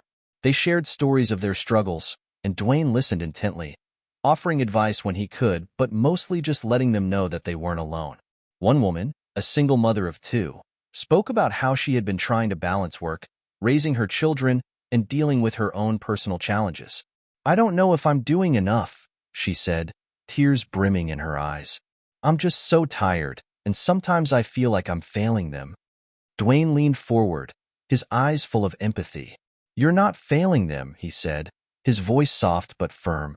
"You're doing the best you can, and that's all you can ask of yourself. Life is tough, but you're tougher. And if you keep showing up for them the way you are, that's what will make the difference." The woman nodded, a small smile breaking through her tears. "Thank you. I needed to hear that." As Dwayne and Ada left the shelter that day, Dwayne felt a sense of fulfillment he hadn't expected. The work they were doing wasn't glamorous or easy. It was often gritty and emotionally draining, but it was real. It was making a difference. Later that evening, Dwayne and Ada were on their porch again, watching the sun dip below the horizon. Dwayne could feel the weight of the day's experiences settling into his heart, and he found himself reflecting on how much had changed within him. "I feel like I'm exactly where I'm supposed to be," Dwayne said, his voice quiet but filled with conviction. "I've spent so much of my life chasing things, chasing success, chasing fame, but I realize now that what really matters is the impact we have on others. That's what's going to outlast everything else." Ada smiled, her eyes soft with love. "You've always had a big heart, Dwayne, but now you're letting that heart lead you. That's why people connect with you. They see the real you, the vulnerable you, and they respect that." Dwayne leaned back in his chair, his gaze drifting to the stars above. "I think that's what I've been searching for all along, connection. A way to be truly seen, not for my accomplishments or my image, but for who I am. And now, I can give that to others, too. It's amazing, really." Ada reached over and squeezed his hand. "You've found your purpose, Dwayne, and it's beautiful to watch." In the weeks that followed, Dwayne continued to pour his energy into the outreach program, expanding it to help even more families and young people in need. The ripple effect had begun to take on a life of its own, growing exponentially as more and more people joined in to help. It wasn't just Dwayne's name or fame that had driven the initiative. It was the genuine love and care that he and Ada put into the work. They didn't just want to help people survive. They wanted to help them thrive.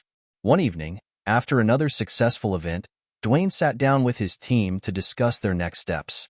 They had seen a tremendous amount of success, but Dwayne knew there was more to be done. "We can't stop here," he said, his voice passionate. "We've created something beautiful, but there are still so many people who need our help. We've got to keep pushing forward, keep reaching out to people, and make sure that no one feels invisible or left behind." His team nodded in agreement, their faces reflecting the same drive and commitment. They were all in this together, working to create a ripple of compassion that would spread far beyond their community. As the months turned into a year, Dwayne's life continued to unfold in ways he couldn't have anticipated. The fame and success he had once sought so desperately now felt secondary to the work he was doing. He had found a deeper sense of purpose, a sense of peace that had come not from achieving more, but from giving more.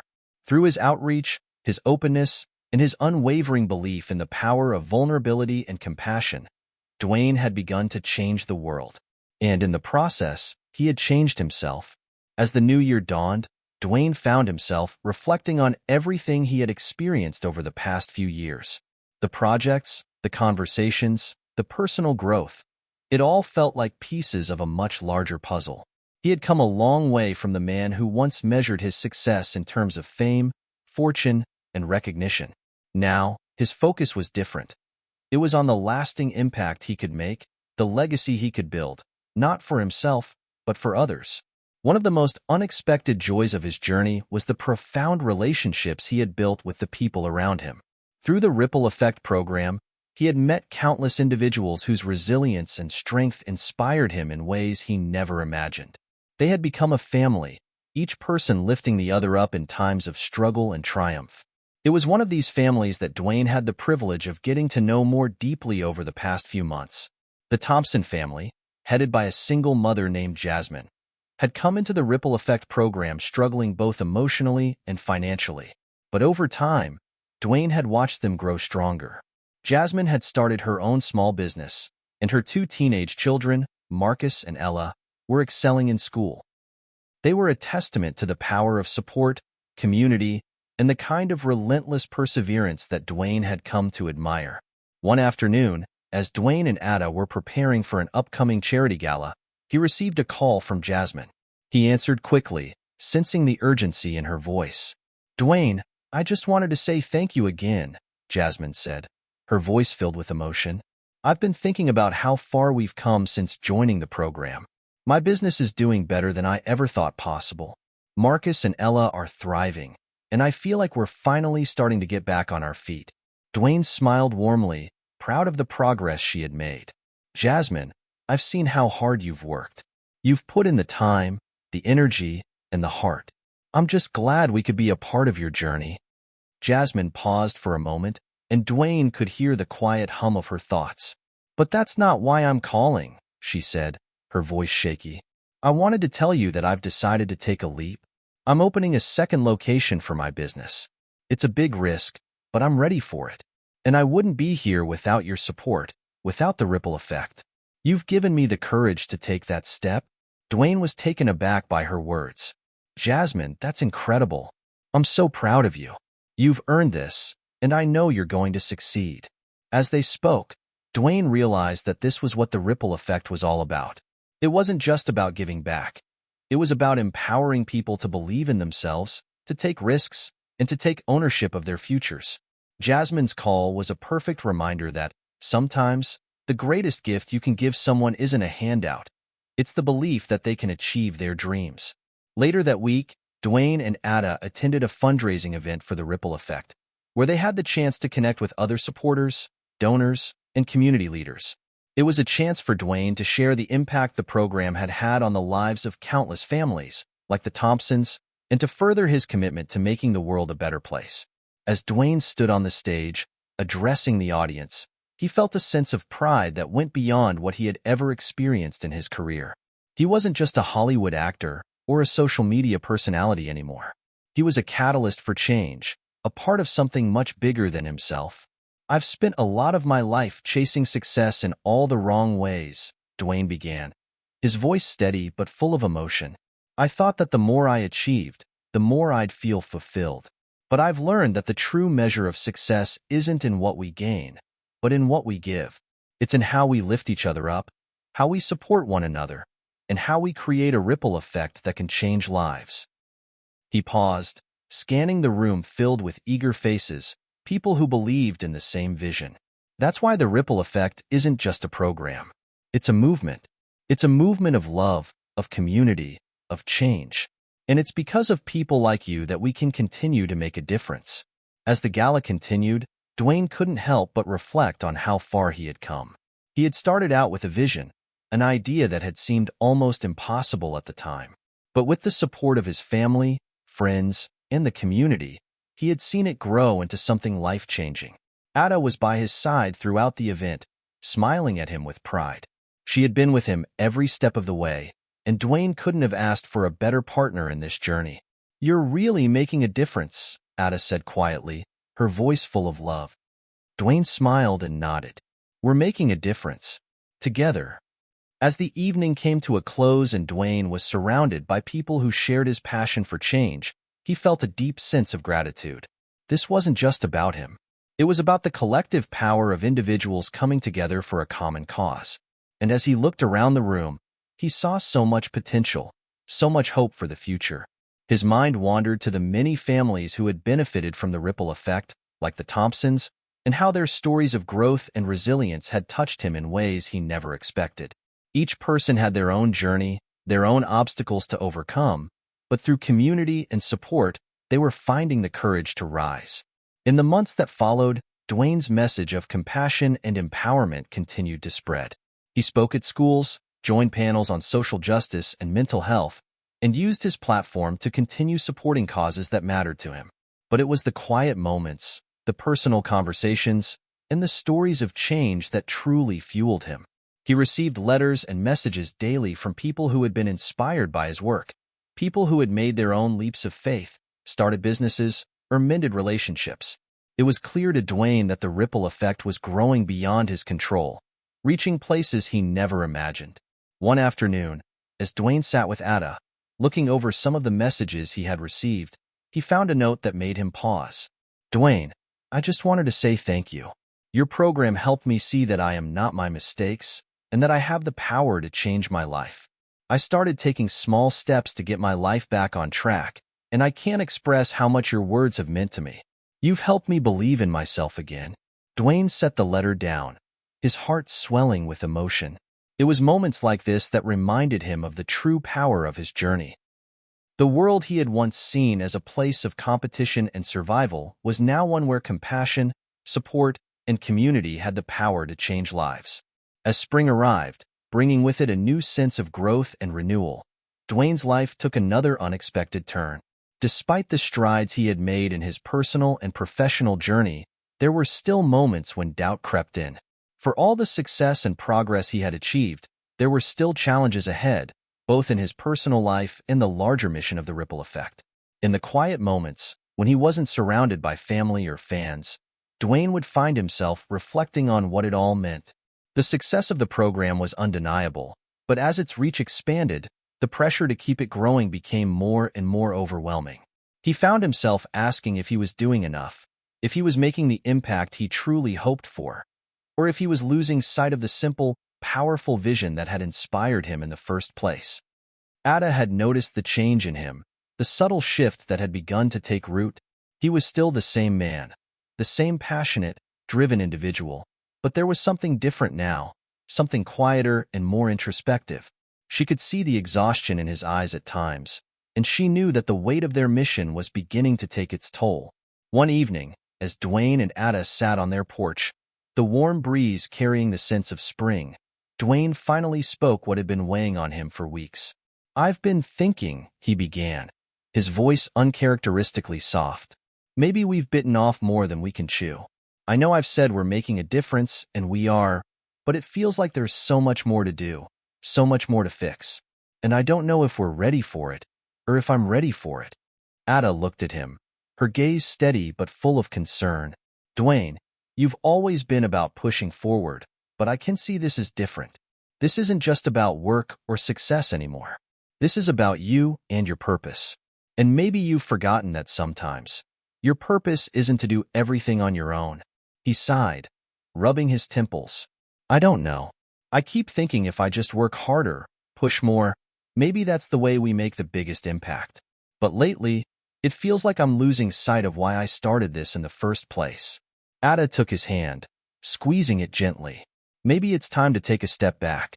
It's okay to take a break, Dwayne. You don't have to carry the weight of the world on your shoulders. You've already given so much, and that's more than enough. You've created something that's already changing lives." The next few days were filled with uncertainty as Dwayne grappled with the realization that perhaps he wasn't invincible. He had spent so much of his life fighting, striving, and achieving, but the constant battle to do more had left him drained. His body, mind, and soul were yearning for rest, for a moment of clarity. And so, Dwayne did something he hadn't done in years. He took a break. He canceled meetings, postponed events, and allowed himself the time he had been neglecting for so long. He spent the days with Ada, reconnecting with what truly mattered and with himself. They took walks on the beach, went to the mountains, and simply spent quiet nights at home, cooking dinner and talking about their hopes, their fears, and the future. But despite the respite, Dwayne's inner struggle didn't disappear. He found himself battling a sense of guilt every time he thought about the people who depended on the ripple effect. He wasn't sure if it was enough, wasn't sure if they were doing enough to create lasting change. One afternoon, as Dwayne was sitting by the window, gazing out at the ocean, he felt a sudden presence beside him. Ada had come up behind him quietly, standing next to him in a comforting silence. She could see the restlessness in his eyes, the storm that still raged within him. "Talk to me," she said softly. "What's really going on inside?" Dwayne let out a deep breath, his shoulders slumping slightly. I feel like I'm stuck between two versions of myself. There's the man I used to be, the one who would push through anything and everything to make it. And then there's this new version, the one who wants to slow down, find peace, and just breathe. But the problem is, I don't know how to be both. Ada smiled gently, understanding his internal conflict. Dwayne, you don't have to be both. You can be one and still make an impact. It's not about doing it all. It's about doing it right. And sometimes that means stepping back, letting others help, and trusting that the work will continue, even if you're not at the center of it. Dwayne turned to face her, his eyes filled with gratitude. I don't know what I'd do without you, Ada. You remind me of what really matters when I forget. Over the next few weeks, Dwayne began to let go of the weight he had been carrying. He didn't stop working on the ripple effect, but he allowed others to take the lead, trusting in the team he had built. He realized that true leadership wasn't about doing everything. It was about empowering others, giving them the tools to succeed, and believing in their abilities to carry the torch forward. Ada and Dwayne also began to work together on a new initiative within the program, a mentorship aspect that would focus on helping young leaders find their own voices. It wasn't just about giving back. It was about cultivating the next generation of changemakers, the people who would carry on the work that had been started. One day, while speaking at a youth leadership conference, Dwayne shared a personal story that had never been fully revealed before. It was a story of a time in his life when he had almost given up. The pressure of his career, the constant drive to achieve, and the expectations from others had nearly broken him. But it was in that dark moment, when he felt he had nothing left to give, that he realized something crucial. Sometimes, the most important thing you can do is lean on others and ask for help. I was so caught up in thinking I had to do it all myself that I forgot what it meant to be part of something bigger, Dwayne told the crowd. But that's the power of community. That's the power of knowing that you don't have to do it alone. The room fell silent as Dwayne's words settled in. And in that moment, Dwayne realized that this was his greatest lesson. Leadership wasn't about being the hero. It was about helping others rise. In the weeks that followed, the Ripple Effect program grew stronger, not because Dwayne was pushing himself harder, but because he had allowed space for others to lead, for others to take ownership of their own paths. It was a lesson he had learned through trial and error, through facing his own fears, and through trusting the people around him. The Ripple Effect wasn't just about making change. It was about creating a community where everyone could thrive, where each person's unique journey was valued and celebrated. As Dwayne stood in front of the Ripple Effect team at their latest gathering, he looked around at the faces that had become so familiar to him. He smiled, his heart full, knowing that the work they were doing wasn't just about success. It was about connection, compassion, and, above all, love. We're not here to change the world, he said, his voice steady and sure. We're here to change each other's lives, one small step at a time.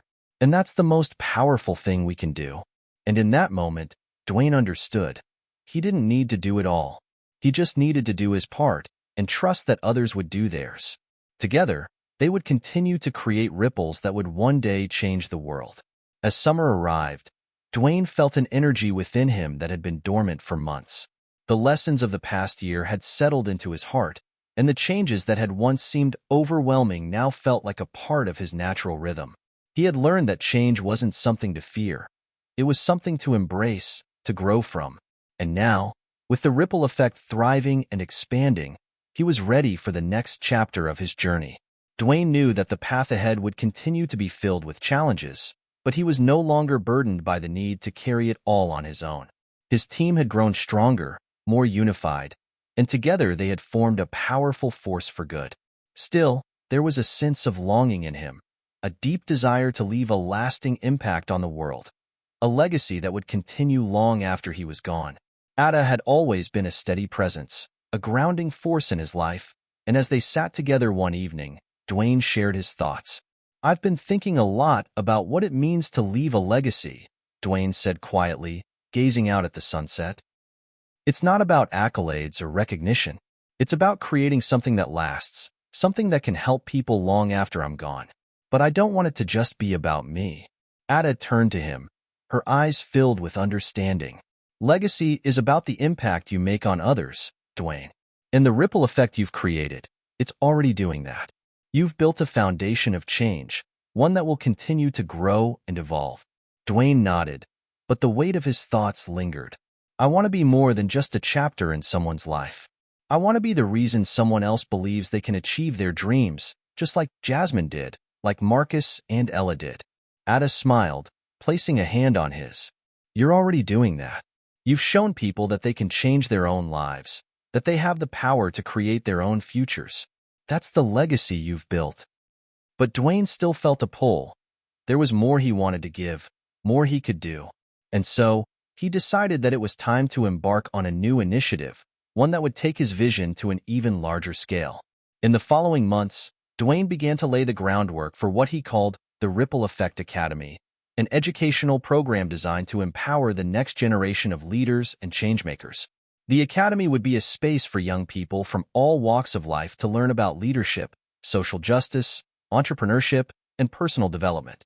It would be a place where they could cultivate the skills they needed to create positive change in their communities. The vision was ambitious, but Dwayne had learned that the best way to create change was to take bold steps forward, even when the path wasn't clear. He reached out to experts, educators, and mentors to help design the curriculum. He partnered with organizations that shared his values, knowing that the more people involved in this project, the greater the impact it would have. As the academy began to take shape, Dwayne's excitement grew. He began visiting schools, talking to students, and sharing his story. What surprised him the most was how many young people were eager to get involved, to learn, and to contribute. Their passion was infectious, and it reminded him why he had started this journey in the first place. One afternoon, Dwayne visited a high school in a small town to give a speech about the importance of community and leadership. He was met with a group of students who, at first glance, appeared to be disinterested, scrolling through their phones, yawning, or chatting amongst themselves. But Dwayne wasn't deterred. He had seen this before. These were the students who felt disconnected, who didn't yet understand the power of their own voice. He began his talk not with grandiose ideas or motivational quotes, but with a story, a personal one.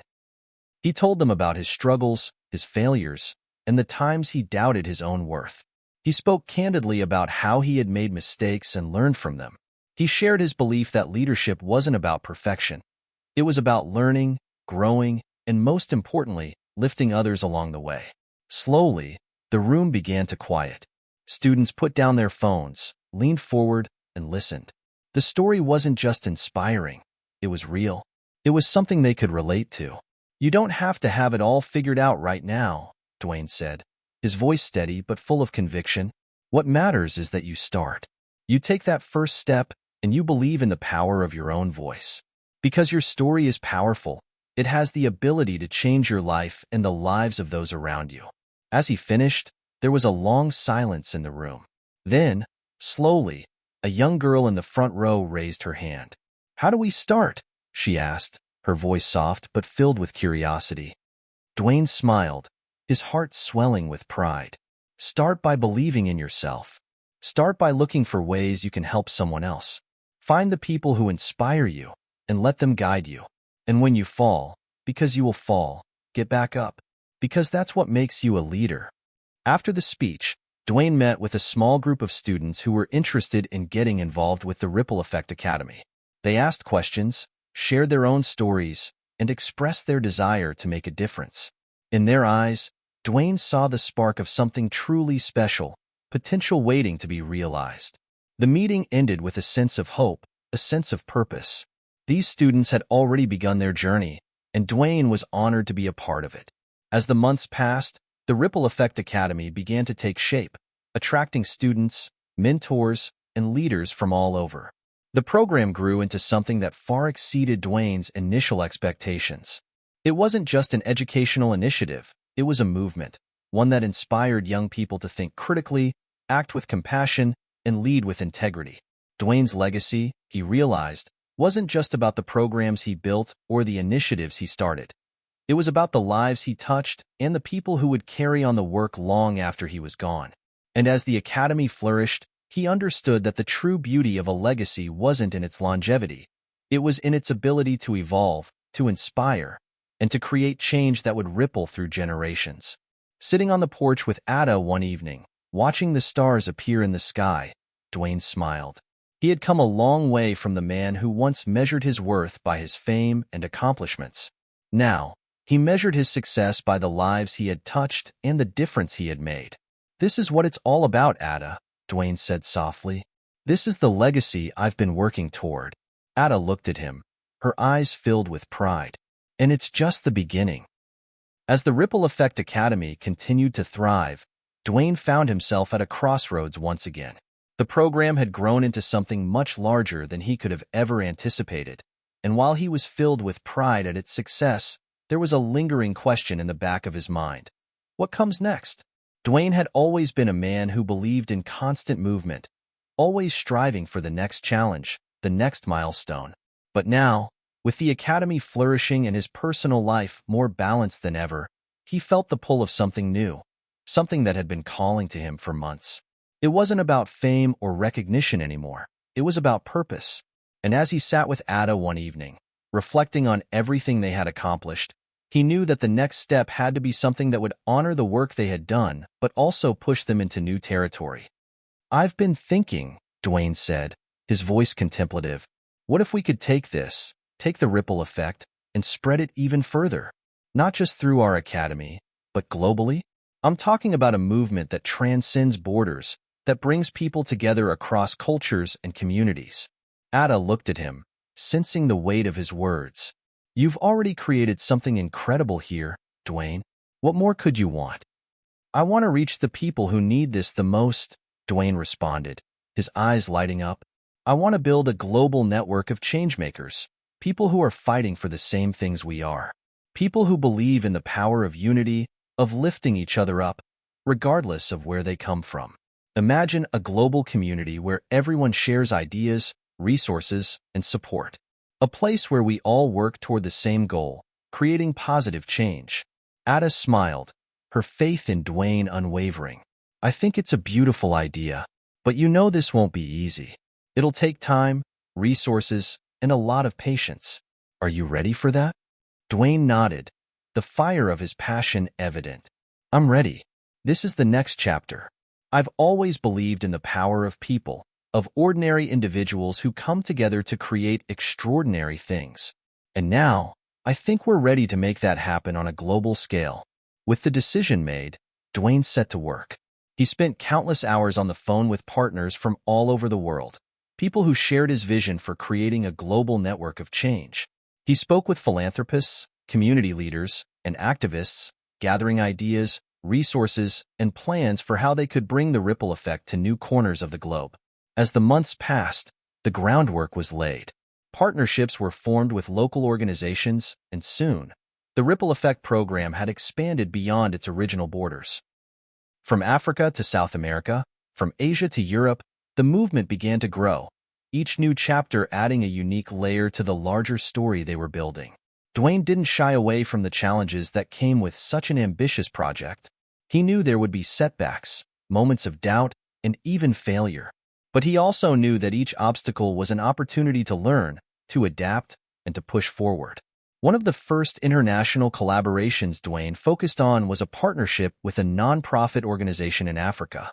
The program aimed to empower young women in rural communities by providing access to education, healthcare, and vocational training. Dwayne's passion for this initiative was evident, and he made several trips to the region to meet with leaders, share ideas, and see firsthand the challenges the communities faced. During one of his visits, Dwayne met a young woman named Amina, whose story resonated deeply with him. Amina had grown up in a small village where education for girls was not prioritized. Despite the odds, she had fought to learn, eventually becoming a leader in her community. Her story was one of resilience, of overcoming adversity with strength and determination. "Amina," Dwayne said during one of their conversations, "your story is exactly what the ripple effect is all about. You've shown that one person can make a difference, that we don't have to wait for the world to change. We can be the change." Amina smiled, her eyes bright with hope. "I didn't do this alone. I had a community behind me. I had people who believed in me. And now, I want to do the same for others." That conversation was a turning point for Dwayne. It reaffirmed everything he had set out to do. The ripple effect wasn't just about providing resources. It was about creating communities of support where people lifted each other up and worked together to build a better future. The success of the initiative was not just in the programs it created, but in the networks of empowerment it cultivated. Back in the United States, the Academy continued to grow and evolve.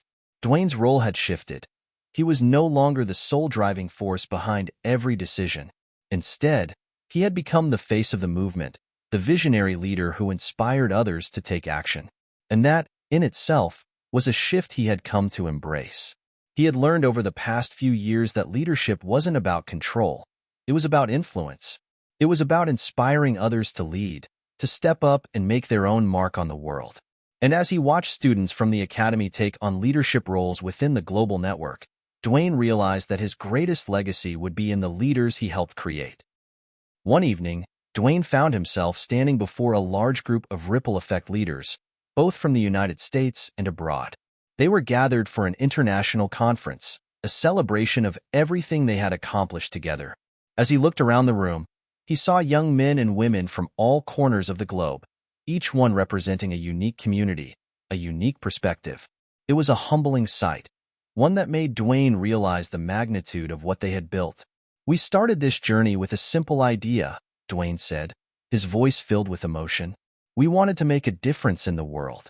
We wanted to create a ripple, one small act of kindness, one moment of change that would spread far and wide. And now, look at what we've created. This room is filled with people who are changing the world. You are the future." The room erupted into applause, but Dwayne's gaze lingered on the faces before him. These were the people who would continue the work. These were the ones who would carry the torch forward. As the years went on, the ripple effect continued to flourish. It became more than just a program or a movement. It became a way of life. Communities across the world were empowered, inspired, and united under the belief that change was possible, that one person could make a difference. And Dwayne, looking back on everything he had accomplished, realized that the true measure of his success wasn't in the awards or the recognition. It wasn't in the number of lives he had touched or the milestones he had reached. It was in the way the world had changed because of him, because of the ripple effect. It was in the way people had come together, stronger than ever before, to create a future they could all be proud of. The legacy wasn't in what he had done. It was in what they all had done, together. And as Dwayne looked toward the horizon, ready for the next chapter, he knew one thing for certain. The best was yet to come. The world had changed in ways Dwayne had never imagined when he first began his journey. The ripple effect was no longer just an idea. It was a movement that had taken root in every corner of the globe. It had spread beyond education and empowerment.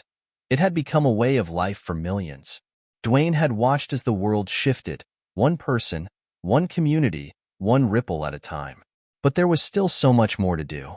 Yet, as the years had passed, Dwayne began to feel the weight of his responsibilities. The ripple effect was thriving, but he knew it was time for a change, a new chapter. He'd spent so many years building the foundation, pushing forward, and leading the charge. But now, the world was ready for something new. It was time for him to step back, to allow the next generation of leaders to rise up, to continue the work he had started. One morning, Dwayne sat down with Ada in their favorite spot on the porch. The sun was just beginning to rise, casting a warm golden light over the landscape. It felt like the perfect moment to reflect on everything they had built together. "Do you ever think about what comes next?" Dwayne asked quietly, his voice soft but full of meaning. Ada turned toward him, her face a portrait of serenity. "Every day," she said. "But I know that whatever comes next, you've already created something that will last. The ripple effect isn't just a program, it's a legacy. And you've shown so many others how to lead, how to believe in themselves." Dwayne nodded, his thoughts distant. "I've been thinking about it a lot lately. The next generation, the ones we've helped inspire, they need to take the lead now. It's not about me anymore. It's about them." Ada smiled, placing a hand on his. "And that's how it should be. You've given them the tools, the knowledge, and the belief that they can make a difference. Now it's their turn to carry it forward." Dwayne had spent so much time working tirelessly to grow the ripple effect into what it had become. He knew he would always be a part of it, But it was time to let go and watch the movement evolve into something even bigger than he had ever dreamed. The announcement came just before the new year, a decision that had been weighing on Dwayne's heart for some time. In a heartfelt speech streamed live to millions of supporters across the world, Dwayne shared his decision to step back from the day-to-day operations of the Ripple Effect Academy and global movement. He spoke with gratitude, reflecting on the journey he had been on and the people he had met along the way. "It's been an incredible ride," Dwayne began, his voice calm but emotional. "When I started this journey, I never could have imagined the impact it would have. But what I've learned through all of this is that leadership isn't about staying in the spotlight. It's about lifting others up, empowering them, and trusting them to carry the torch forward. The ripple effect has grown into something far greater than I could have ever imagined, and now it's time for a new generation of leaders to take the reins." The room was filled with applause, but for Dwayne, it wasn't about the cheers. It was about knowing that the movement was in capable hands. It wasn't about what he had built. It was about what was yet to come. In the months that followed, Dwayne worked closely with the new leadership team. He helped transition the responsibilities and gave them the guidance they needed to ensure that the mission remained true to its core values. The Ripple Effect Academy continued to expand, and more people around the world began to adopt the movement's principles, focusing on community, compassion, and collaboration. One evening, as Dwayne sat with Ada, reflecting on the success of the transition, he felt a deep sense of peace. He was still involved, still active in supporting the movement, but he was no longer the face of it. The next generation was in charge now, and they were doing amazing things. "I think we did it," Dwayne said, his voice full of emotion. "I think we really did it." Ada smiled, her eyes filled with love and pride. "You didn't do it alone, Dwayne. You built this with people who believed in you, with people who believed in the cause. And now, they're doing the same for others. You've created a legacy that will live on for generations." Dwayne nodded, feeling a deep sense of gratitude. "It's not about me anymore. It's about all of them. The ones we've helped, the ones who've stepped up to lead. They're the ones who will take this further than I ever could." And so, Dwayne's next chapter began. It wasn't about fame, accolades, or recognition. It wasn't about being in the spotlight. Instead, it was about watching the ripple continue to grow, knowing that he had played a part in something much larger than himself. Years passed, and the ripple effect expanded even further, into new countries, new communities, and new fields of impact. The Academy's graduates went on to lead global nonprofits, start businesses that supported social change, and bring awareness to causes that had once been overlooked. Dwayne, while no longer in the spotlight, continued to serve as a mentor and guide to those who needed him. He traveled less, focused on his family more, and enjoyed the quiet moments of reflection. But every now and then, he would receive a letter or a message from someone who had been touched by the ripple effect, someone whose life had been changed because of the work they had done. He would read these messages, and a smile would spread across his face. Because Dwayne knew one thing for certain, his legacy was not in the recognition he received, but in the lives he had touched and the communities he had helped to build. The ripple effect had taken on a life of its own, continuing to spread in ways Dwayne had never imagined. And for him, that was the greatest gift of all.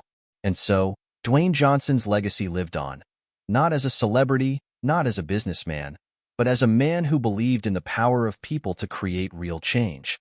His journey had come full circle, and as he looked back on everything he had accomplished, he realized that the greatest impact he could make was not in building something for himself, but in helping others build the world they wanted to see.